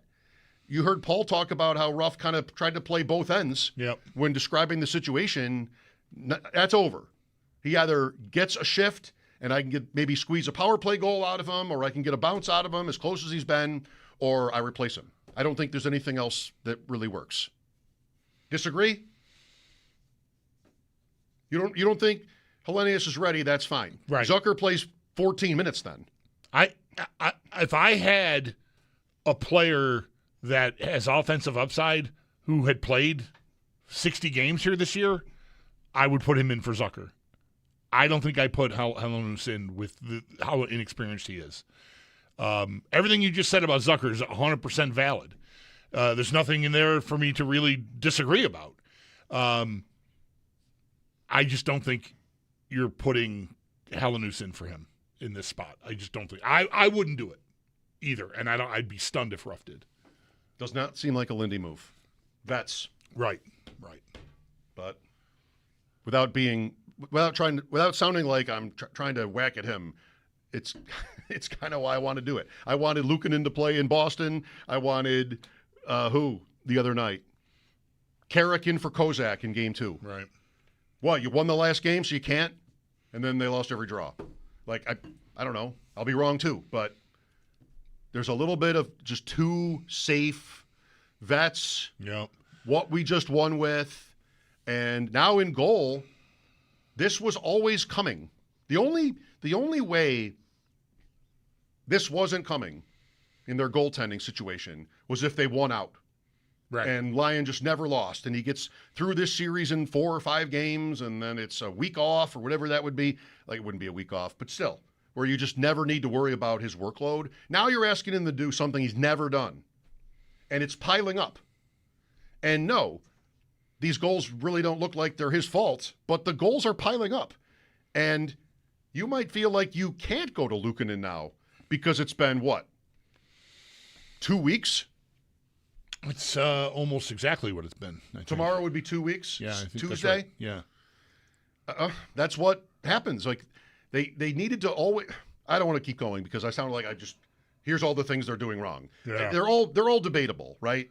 That would not have been an easy call, and almost no coach would have made it, putting Luukkonen in at 2-1 up against Boston. Right. Because Lyon goes in, he does great. They win in Boston. Who's taking him out? All right. But the clear endpoint was like right now when you face any adversity. And now you're asking Lyon, when has he ever been, a number one in his career? Hardly ever. And he's in his 30s. Yeah. And now with the intensity turned up to 11, you need him there's no question here. You just got to play it out. I don't know. Like, I can't tell you how he's feeling. He seems pretty loose, and he's been really good for them, but I think that's always been really risky. He's played a lot of hockey, and he's not a guy that has a lot of experience playing a lot of hockey. So, yeah, I mean, I think I could definitely see Ruff making that switch, and I also would make it. I'm not going to stand up and freak out because Lyon has been good, and there's a danger in making it look like you're blaming him for the 11. Well, it's 9 goals. There's empty netters each night. But you got to do something, or maybe you don't. But I think you got to do something, and I think I would get their attention by putting Luukkonen in now, and I might get the kind of defensive effort that is going to be required to at least belong on the ice with this team, let alone beat them. Let's go to Mike here. Hi, Mike. Gentlemen, how are we doing on this nice, cloudy, sunny day-ish? That was a lot of words that didn't make a lot of sense to me, but I'm fine. Thank you for asking. So I want to talk about, I understand the idea we want to change Zucker up, get him going, but Owen, before game 1 against Boston, mentioned that in order to get goals against Swayman, we need to get screens on them. And Zucker did a really good job, in my opinion, of getting screens on Swayman, and that's how we're able to get goals contributed. I'm kind of concerned that we're not doing the same thing now. I'm curious if you think, why are we changing our game plan, getting away from these screens? I understand that, as the series progresses, we got to change some things up, but that was our game plan against Swayman. I understand now it kind of changes, but I just kind of see what we want to think on that. I don't know that I know really what this difference you're talking about is. I mean, Dahlin's goal was on a screen last night. They've had 2 goals in this series where the goalie's looking the other way. Byram's goal in game 1 was Byram in game 1, yep. Right? Yep. So I don't know. I can't really build on the premise here that they're. I would try. I don't know about how maybe it sounds to me like you're overstating some of what you're recognizing as different tactics. I would say you don't attack every goalie the same way. Certainly, any guy you want to say we need to get traffic here, because it's standard. if they are less attentive to that or less, they're desiring that outcome less, like they're less worried about making sure they get traffic, it might be because this goalie has a reputation for being very aggressive. And so rather than trying to take away his vision, they're trying to leave themselves the opportunity to play laterally on him. Because if you can get him to think you're shooting, he's going to really focus on you, and that should open up something on a flank, right? Like if I'm staring him down from 25 feet away and he thinks a shot's coming, he's been acting a certain way, which is usually, again, very aggressive. So this is one of the books on him coming in. I mean, it's not a guy that you got a long book on because he's pretty new, but that he can overplay and that he's vulnerable there. So it's possible that they have tried to exploit that by not being as concerned with traffic and being more concerned with getting passes for tap-ins into empty nets. All right. It's not, neither thing is happening. So you might want to just go back to simple, get some traffic, throw some pucks at the net, and see if you can bang a couple in. But I think tactically they may have pivoted because of this goalie's rep. There you go, Mike. Bulldog did better for you than I did. Here's Joe next. Hi, Joe. How are you? Hi, Joe. Yeah, the goaltender thing, man. Like, do you change goaltenders because he's tired, or to shake it up? Like, I just want your thoughts on Matt's gonna be coach right now. Like, is he tired? Would you change him? Like, team in front of him is a problem. It's not the goaltending. I think the goaltending is okay. But, what do you guys think? Well, that's what we were talking about here. Like, he's not a guy that has a lot of experience, Joe, in playing as a number one for a couple of weeks consecutively. There's, he had a little break here after the Boston series. But I think fatigue could be emotional and physical fatigue could be a factor. And that's what we can't know. Yeah, that's what we don't know. But if they think that is possible right now, then I think it's all the more reason to make the switch. They also might not know, right? We don't get access to him, and if we did, we'd ask him, "Are you tired?" And he'd say, "No, I feel great." And that might be what he'd tell Ruff. Yeah, probably would be. So they have to make a call on that, and that's not an easy call. But I think, like Bulldog is saying, I think a lot of people feel this way, and Paul as well. You could do it for the other reason.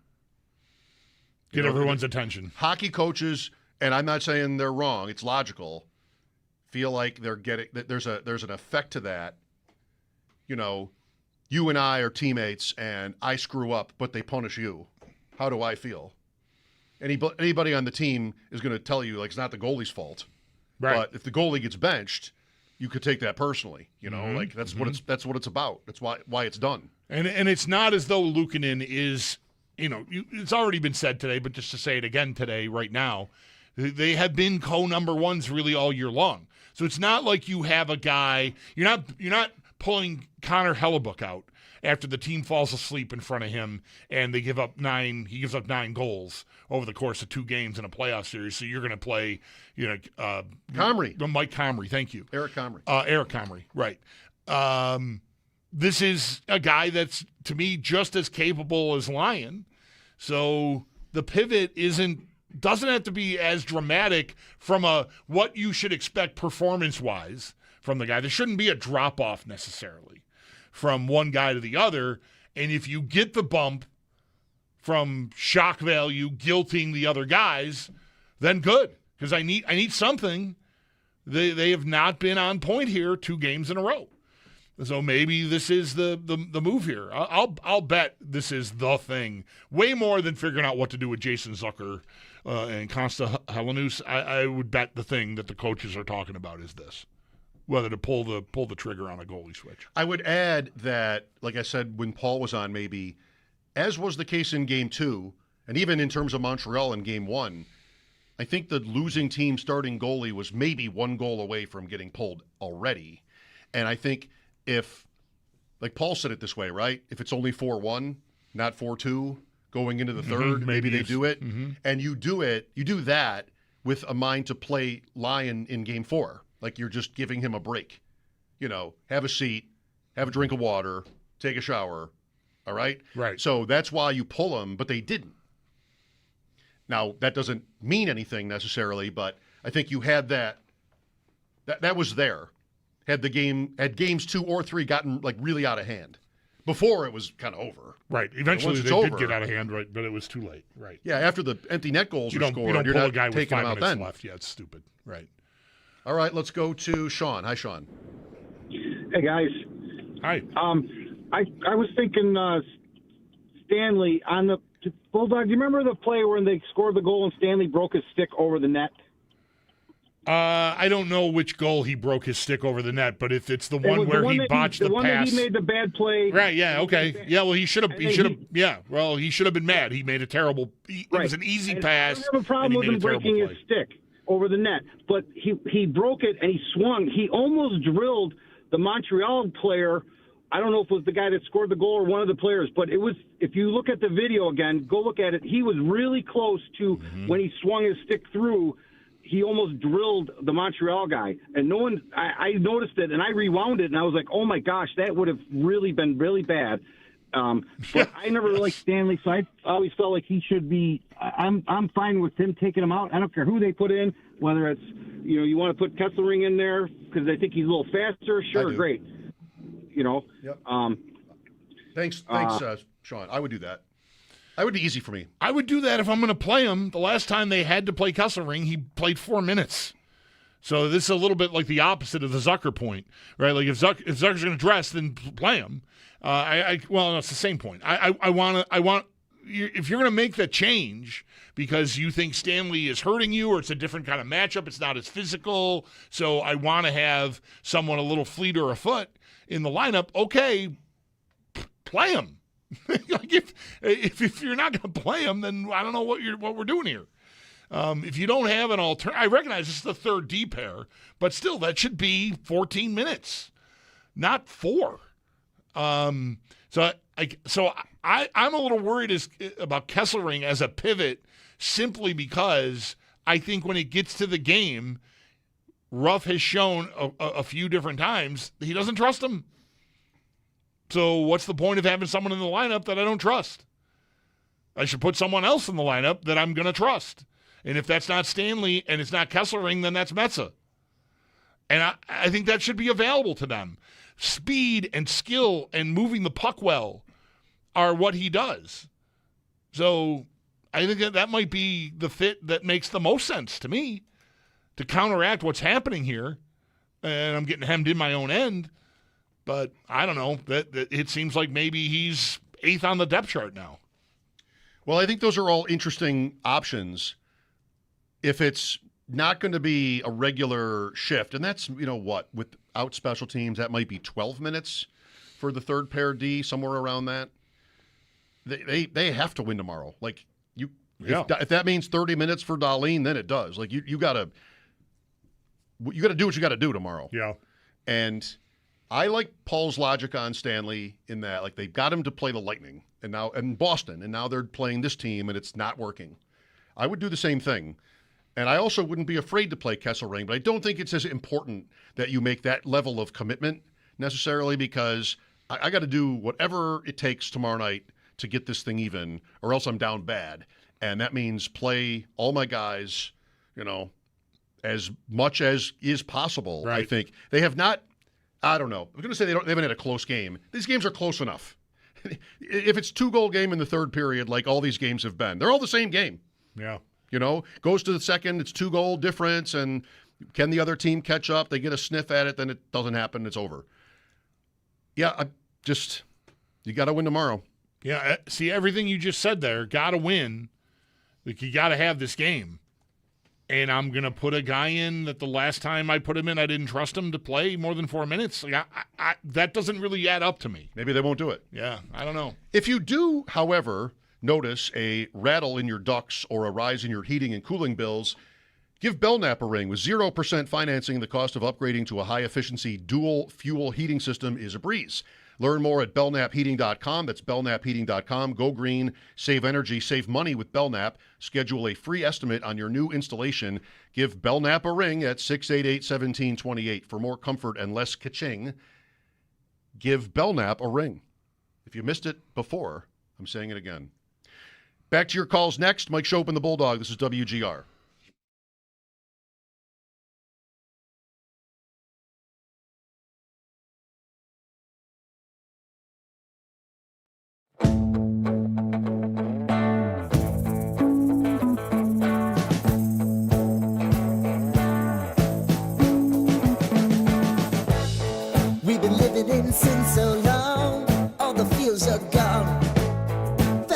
on the street last night, said everything's alright.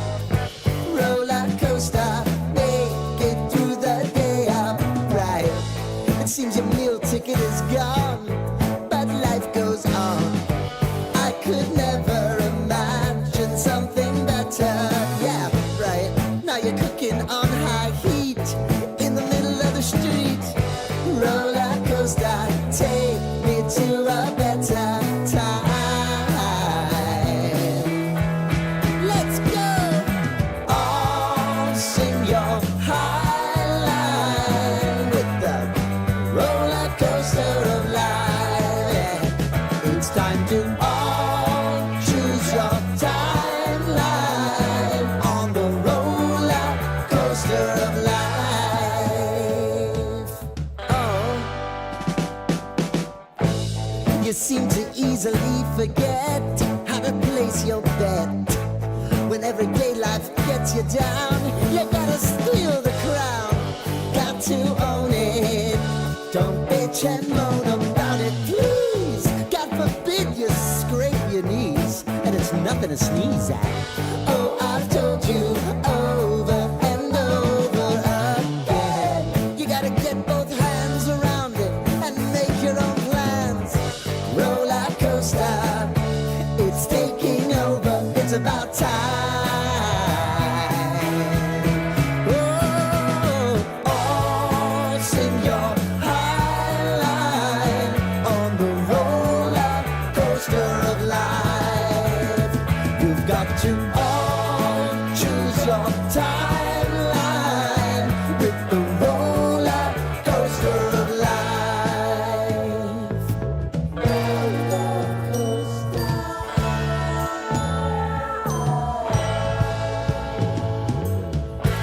I want to go down the rabbit hole, down the rabbit hole of life. And now it's about to leave. Oh, roller coaster.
Quick turnaround for the Buffalo Sabres. Game 4 in Montreal is going to be tomorrow night at 7, following the Sabres dropping 2 games in a row. And now Montreal does lead that series 2-1. For more, though, on games 2 and 3, Paul Hamilton does have pieces up at our website, WGR550.com. There is one game tonight, Game 4, between Colorado and the Wild. That game is in Minnesota. The Avs hold a 2-1 series lead there. And then we do have some schedule news. Officially, the first Sunday night game will be Dallas at the Giants. And then we also know officially who Dallas is going to be playing on Thanksgiving, and that is going to be Philadelphia. The official and full schedule is going to be released in full on Thursday. In baseball, Yankees are at Baltimore. First pitch tonight is at 6:35, while the Jays are home against Tampa at 7:07. That's your Paddock Chevrolet Sports Headlines. Paddock Chevrolet with you for the extra mile since 1935.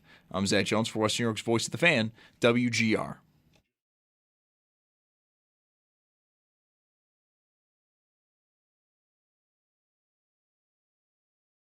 Stick with what I said. He had nothing to do with the loss.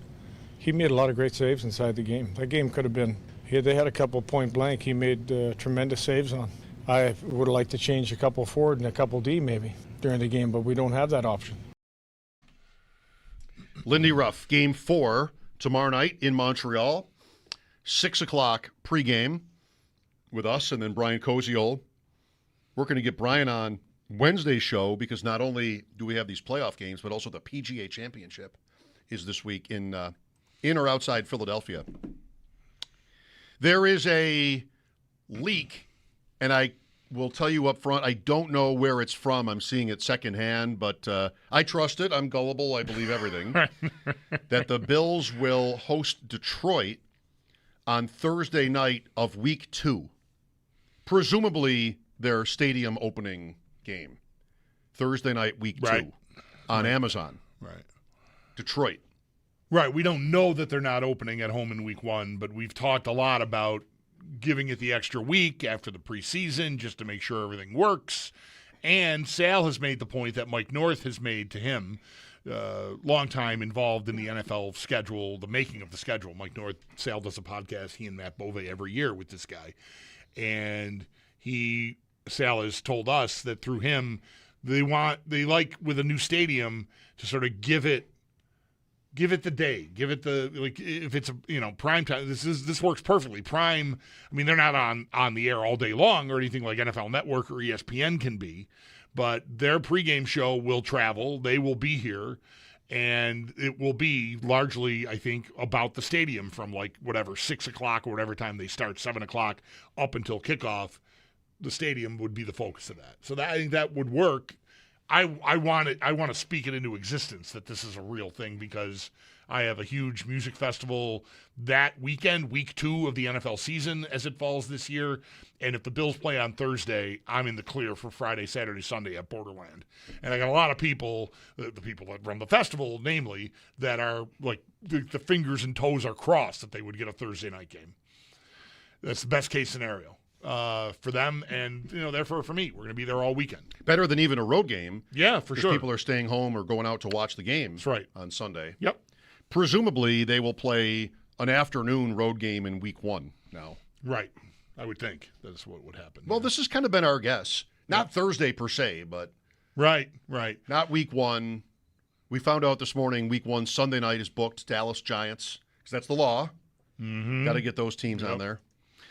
Then Week 2, Thursday night, Week 2, Amazon, Detroit at Buffalo. And who knows? Maybe that's out, is being leaked around now because I know the whole schedule will get Thursday, and we got this Sunday night game today. And there's another couple of rumors, but I think over the next next 2 days, even Thursday morning, the network morning shows will sort of take their turns with, here's our Week 1 games kind of thing, or even just pick and choose a game. It doesn't always have to be the kickoff weekend game. And maybe Prime, if that's going to be their first game, they maybe will, not that they have a network morning show to announce it on, but whatever. We could get dribs and drabs before Thursday is all I'm saying, and maybe this is one. Feel like it is. I sure hope that's right. Week 1 on the road could be anybody. But I doubt, I don't want to say it couldn't be a night game, but I've been stopped before on that. I just would be really surprised. I think now that it's a Thursday night, if again Thursday night home opener is right week They're not 2. going to play Monday night. They're not going to play Monday night, and we know they can't play Sunday night. So where else are you going? It's all locked up then. So it's a Sunday. They're not going to Melbourne, right? And they're not going to Seattle. So that rules out that makes that absolutely so. Then. Sunday afternoon. Yeah, on the road, week 1. Yep. You've got 8 possible hosts because the Rams are not possible. The Rams are busy. Right. They made other plans to go to Australia. Hey, want to come over? I'm going to Australia. Yeah, well, that's a tough one.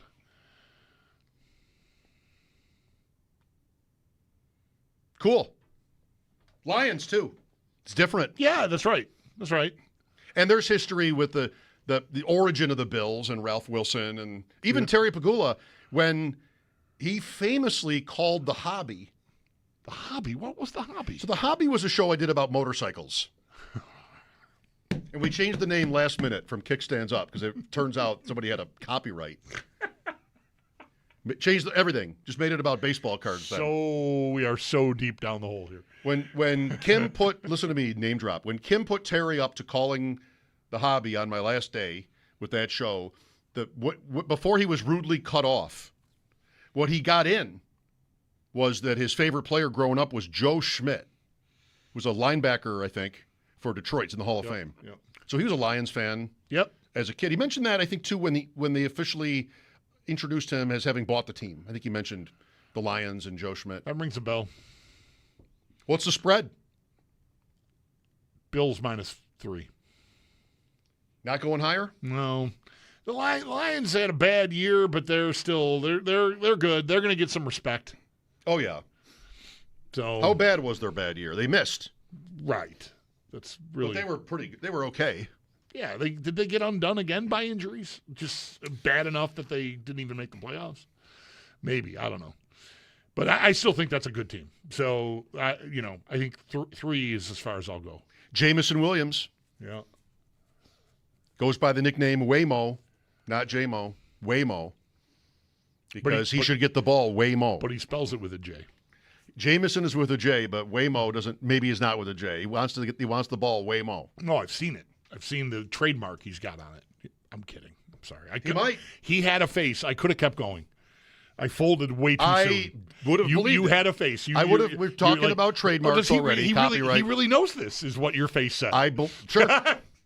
Bulldog. You're on Twitter every day, and you see some reference to his own personal logo. Who knows? Right? Yeah. She's got a necklace. Yamo. Waymo. Waymo. But with a J. Yeah. All right. Anyway, I'll stop. All right. Detroit week 2. Where do you want to open then? I don't care. Oh, well. All I really want. Jets. I'll go to the Jets. The Jets. Let me go to the Jets. You can't.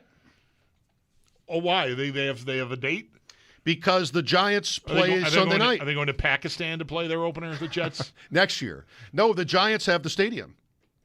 Ah, right. Sunday night. So you can't go to the Jets. Jets are off. Yep, that's right. Already the puzzle is coming together. Isn't it? Look at that. I love this week. And the timing of this leak for the Bills opener could not have been better. Right in the middle of the show. We ran through some Sabres topics. We'll run through some more. A little bit of a window, a crack open there, and there it is. Detroit at Buffalo with Al. Reportedly, we think. We think, yeah. The schedule leak. Are you searching for more something more than? All I have is like Jeremy and Joe talking about NFL nerd. That's who we have so far as NFL nerd. That's it. Yeah. All right. That Monday night, week 1, they're not doing double headers anymore either, by the way. So before we because we like those. They took them away because we like those. They were staggered. They moved from, 7 and 10 or whatever that was to like 7 and 8:30. But that was still kind of interesting. But they're done with that. They think every primetime game deserves its own full audience, Lots of things are happening right now. I mean, around right now, not this minute. Schedule, NHL, NBA, the Knicks swept. Yes. New York Post, Broom goes the dynamite. It's good. You can always trust the New York Post. Right. Broom goes the dynamite. It's no Stinko de Flyo, but I'll take it.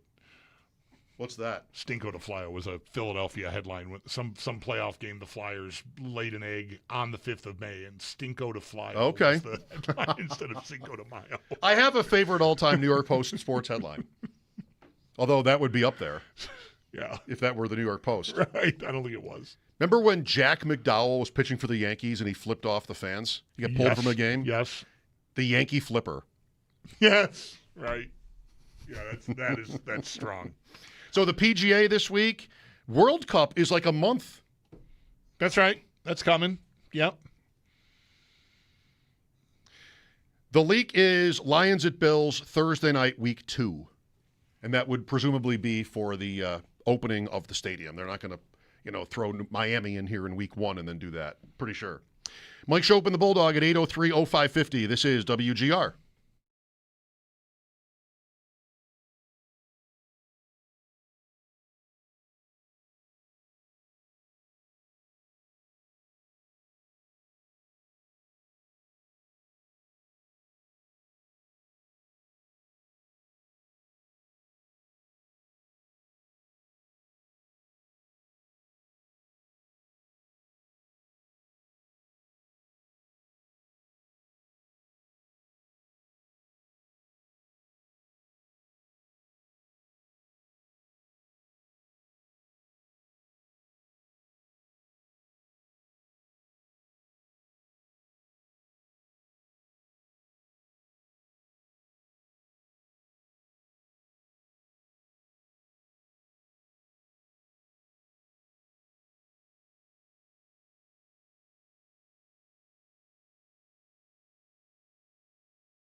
Couple more thoughts on the rumor that the Bills will open the new stadium on Thursday night, September 17th, week 2, against Detroit.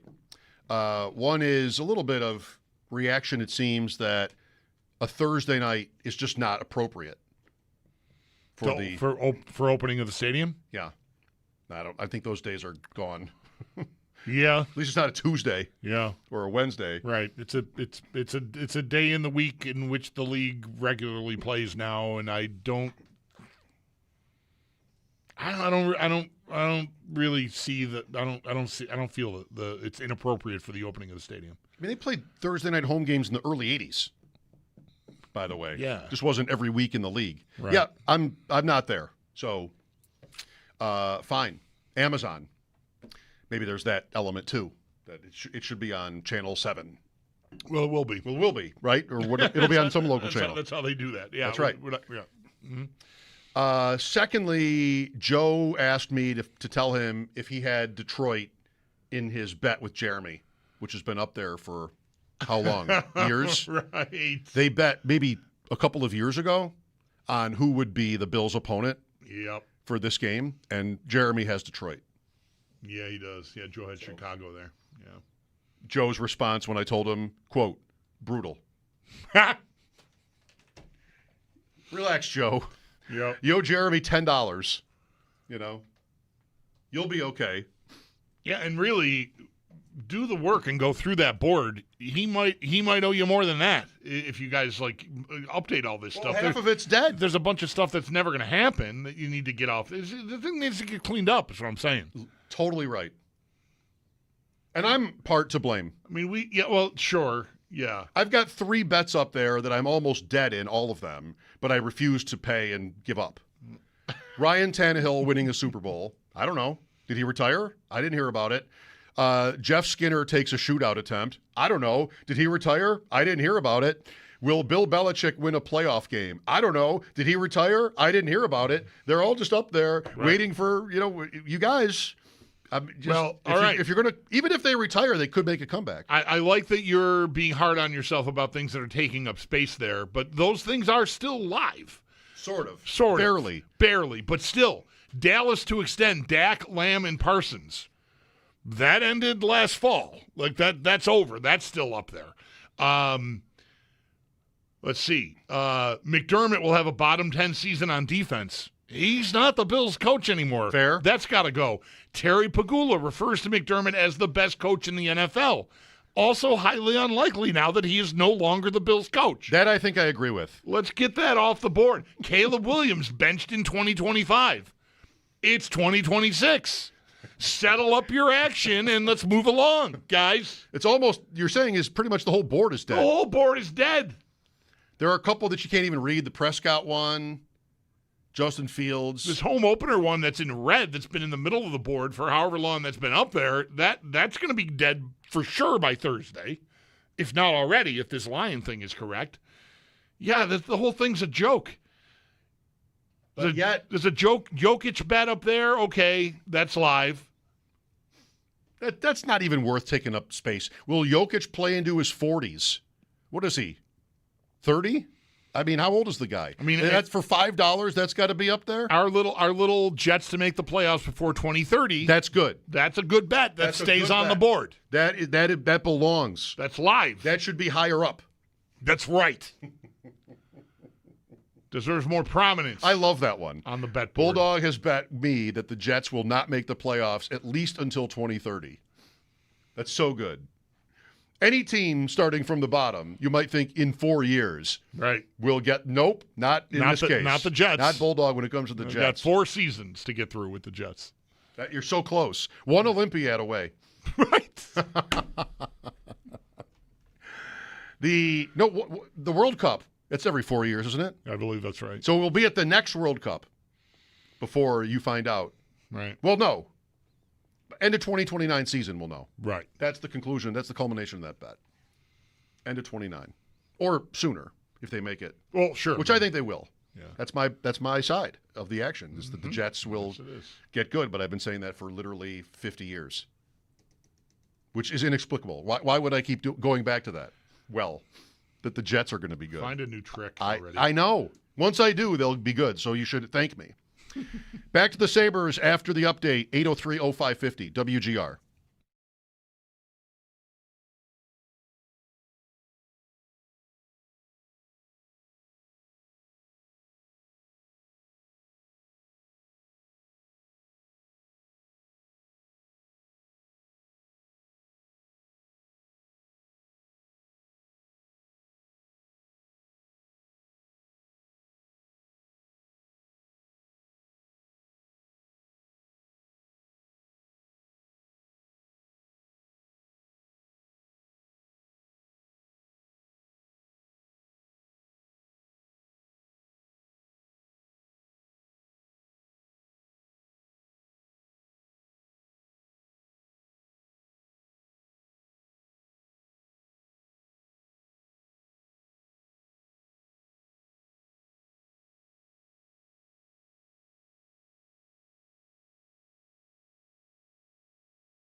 Tough weekend for the Buffalo Sabres as they've dropped 2 in a row and now trail Montreal 2-1 in their second round series. For more on games 2 and 3, Paul Hamilton does have pieces up at our website, WGR550.com. But for the team, it is a quick turnaround. Game 4 is going to be tomorrow night in Montreal at 7.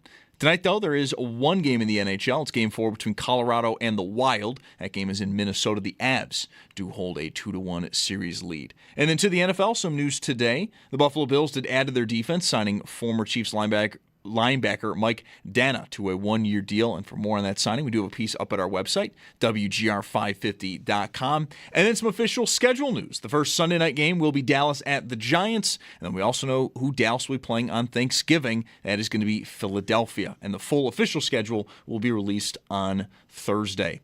In baseball, Yankees are at Baltimore. First pitch at 6:35. While for the Jays, they are at home against Tampa at 7:07. And catch every take, every reaction, and every big Buffalo sports moment live now on YouTube with Jeremy and Joe in the morning and Schopp and the Bulldog in the afternoon. Watch your favorite WGR hosts anytime, anywhere, live on air, live on YouTube. Brought to you by Belknap Heating and Cooling. For more money and less ka-ching, give Belknap a ring.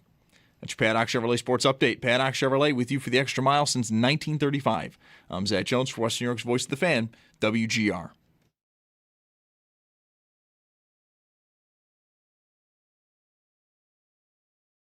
It's Mike Schopp. We were having a very serious conversation about mayonnaise here. And the Bulldog. And don't even talk to me about weed. On WGR, Sports Radio 550.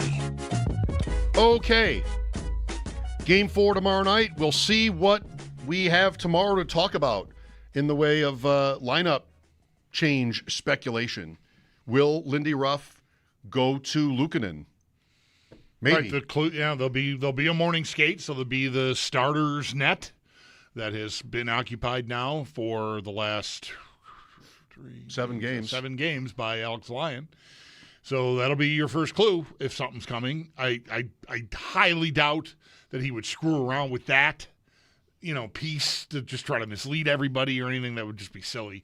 So I think, if Lyon's in that net, then there's not a change coming. If Luukkonen is, then, I think there is. And we'll see. I would make the switch. It doesn't have to be, to me, it's not something I need him to do. Like, I can't clamor for it like that. I don't think Lyon has been a problem for them, but their play has been a problem, and switching the goalie can be a thing that can help get everyone's attention. So, I think, because if you're out there and you're thinking, these guys are considering, or they're talking as though there's consideration being given to the idea of making a goalie switch, if you not listen to Lindy Ruff talk about it. Yeah, I have. I heard the whole post game, and I heard what he said today, and he is supporting Lyon and in no way blaming him.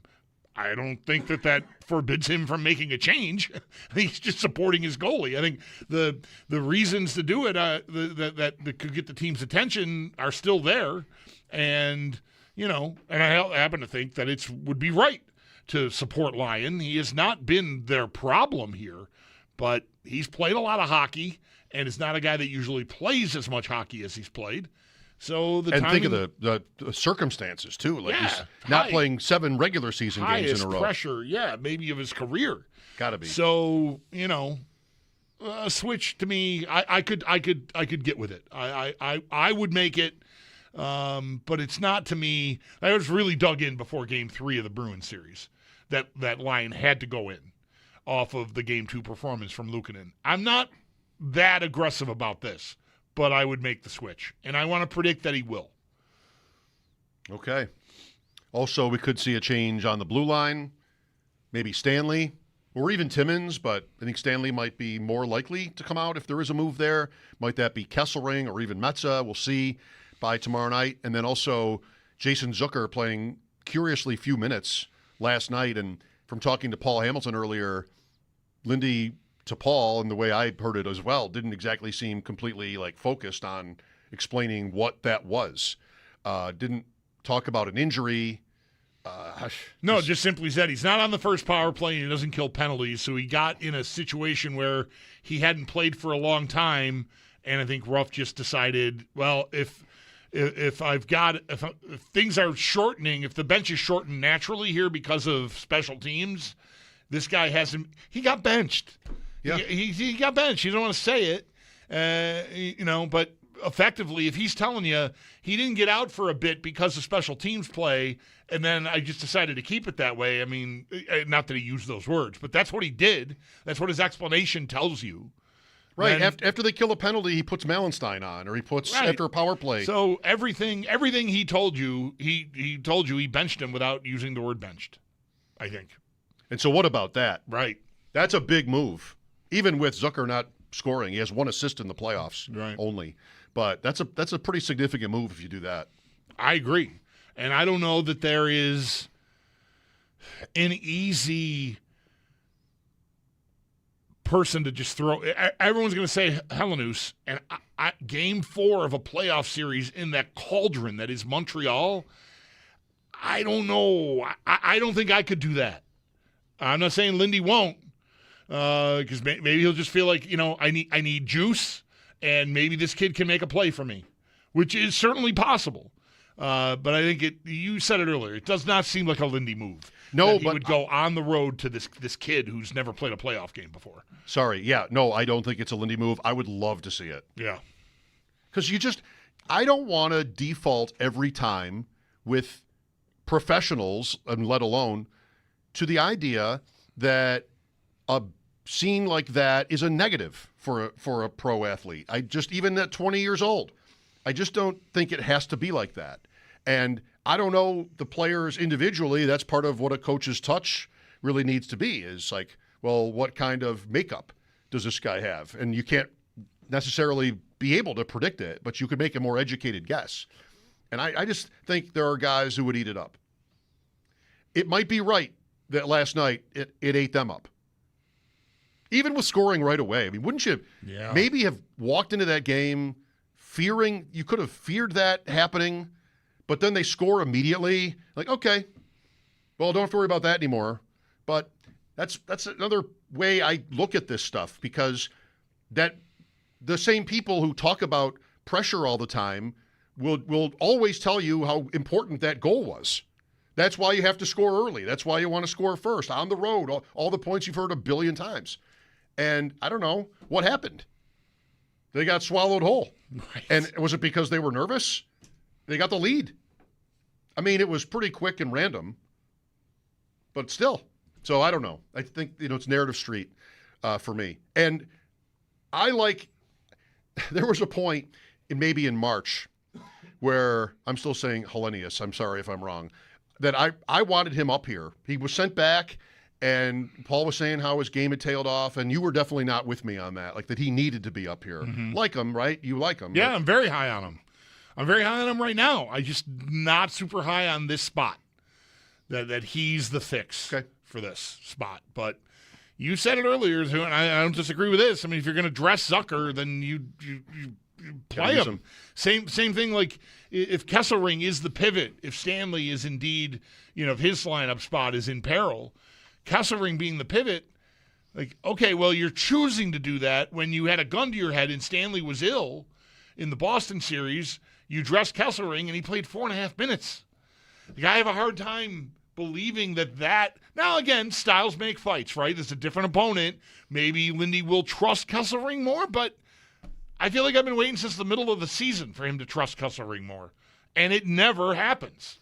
So you're going to make a lineup change down 2-1 from the guy you got to play in the big bad playoffs. Yes, it was thinking about Tampa, not against so much Montreal, but here we are. And I'm going to put the guy in who the last time he got in the playoffs, you barely wanted to put him on the ice. I don't know. I have a hard time putting that together. Circumstantially, it adds up. He didn't skate extra today with a bunch of guys that haven't been playing. So maybe that's a sign that he is going to be, at least he's being considered for tomorrow. But I don't know. Same sort of thing. If you're going to dress him, then play him 14 minutes. If you're going to just play him 3 minutes, then why am I playing with 5 guys? I got like 9 NHL defensemen here. What you're saying is we should really think this through. Yes. Right. And I think you're probably right about that.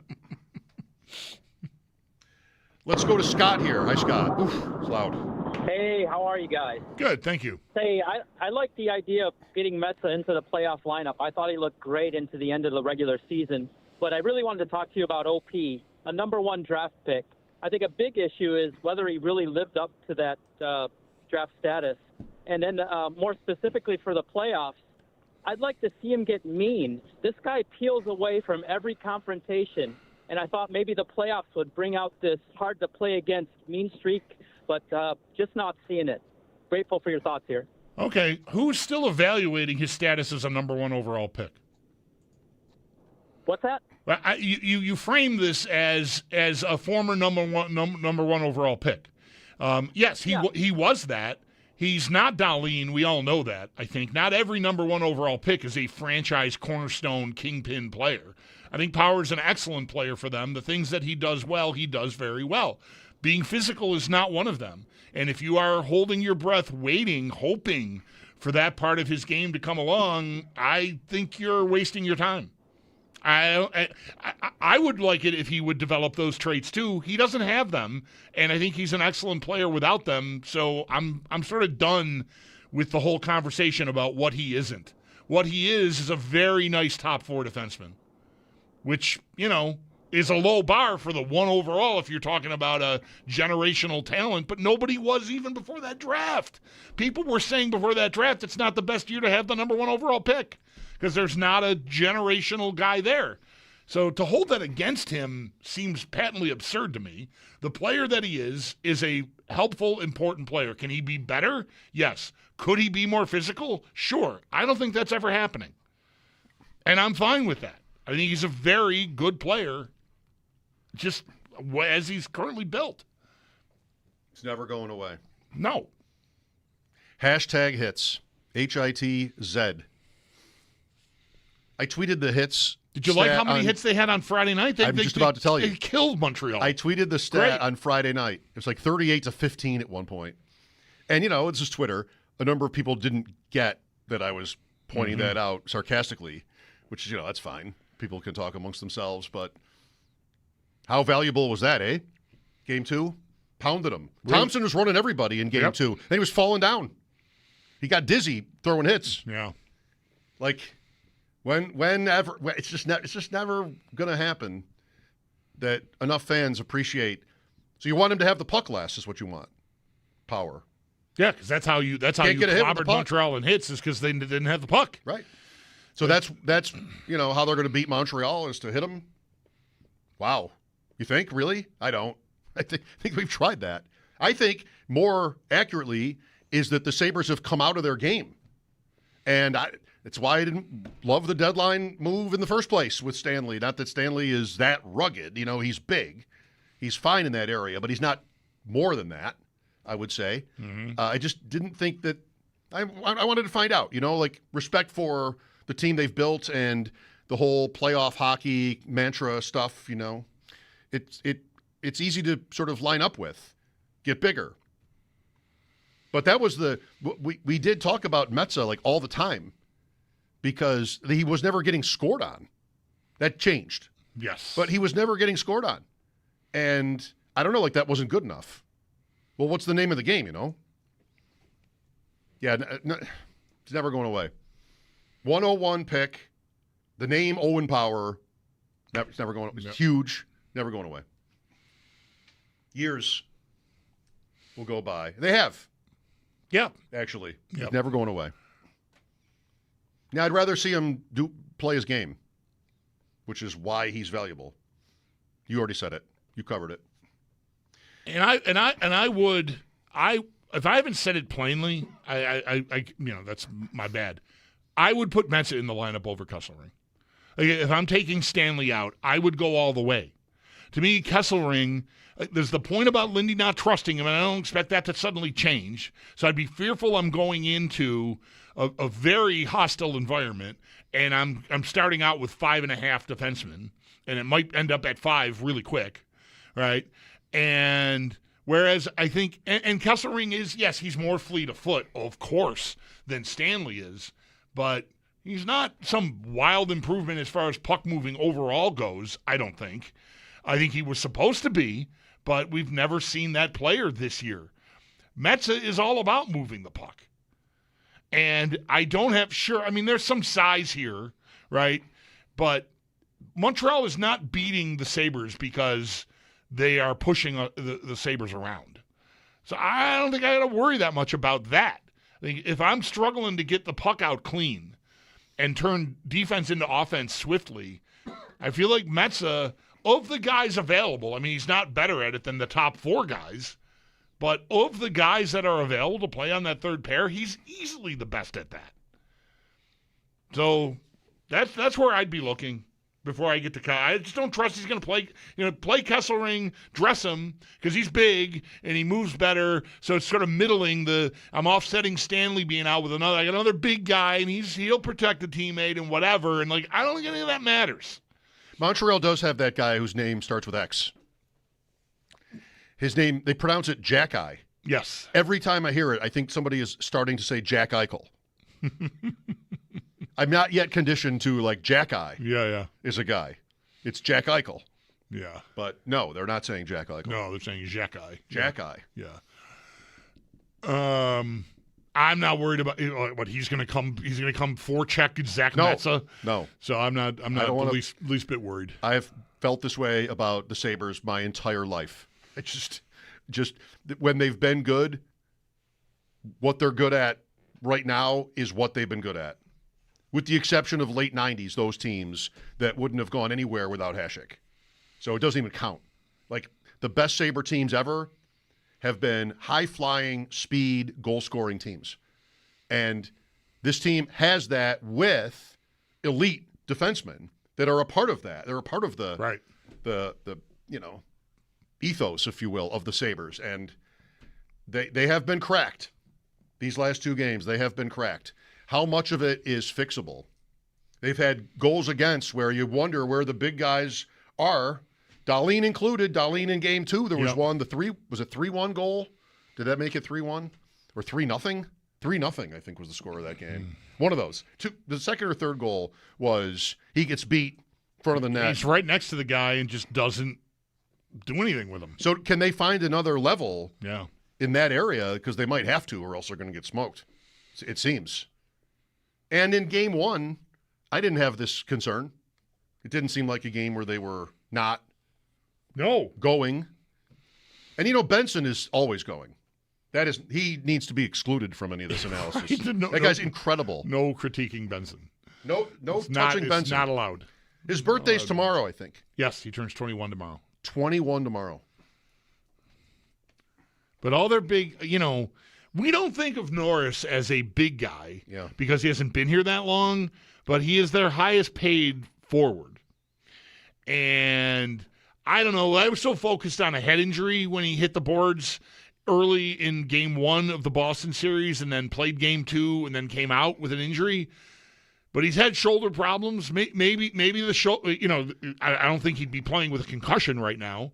But maybe there's something else that got aggravated and he's playing through it. We're so willing to make excuses, try to explain Thompson's struggles at times here, the way he's tying himself up in knots. And, of course, we get to, is he injured? Does he have a hand injury, something that is hampering him handling the puck? I think the same could be the case with Norris. Friday night, how wide open was the look he had Friday night? That was still a game. That would have made it 3-2 maybe? If he hits that, and it was at the other end from where I didn't have a great vantage point of it in the arena. Right on the doorstep. But holy cow, dude. Then he goes to the bench and starts smashing his stick. Yeah, great job. Thanks. That's a great look. Yep. Get it together, Sabres. I know Montreal's good, but you got to keep your cool. I can't say act like you've been there. You haven't been there. Right. That's a little bit too much to ask. That's true. But guys, it was like they were losing the series on Friday night. Yeah. Anyway, big baseball night, Yankees and Orioles coming up in about 15 minutes, Bulldog. I know with Boston off, you'll be on that. I'll watch a little of that. Waiting, it's not a hockey game until 8, right? Game 4 of Wild Avalanche comes your way. Then that became a series in Minnesota pretty comfortably in Game 3. The Bisons have the International League Player of the Week, R.J. Schreck, back-to-back 5 RBI games for Schreck with the Bisons, who are back home tomorrow. Paul Hamilton will not be home tomorrow. He was on with us from Montreal earlier, site of Game 4 tomorrow night. Our conversation with Paul next. This is Mike Schopp and the Bulldog, WGR.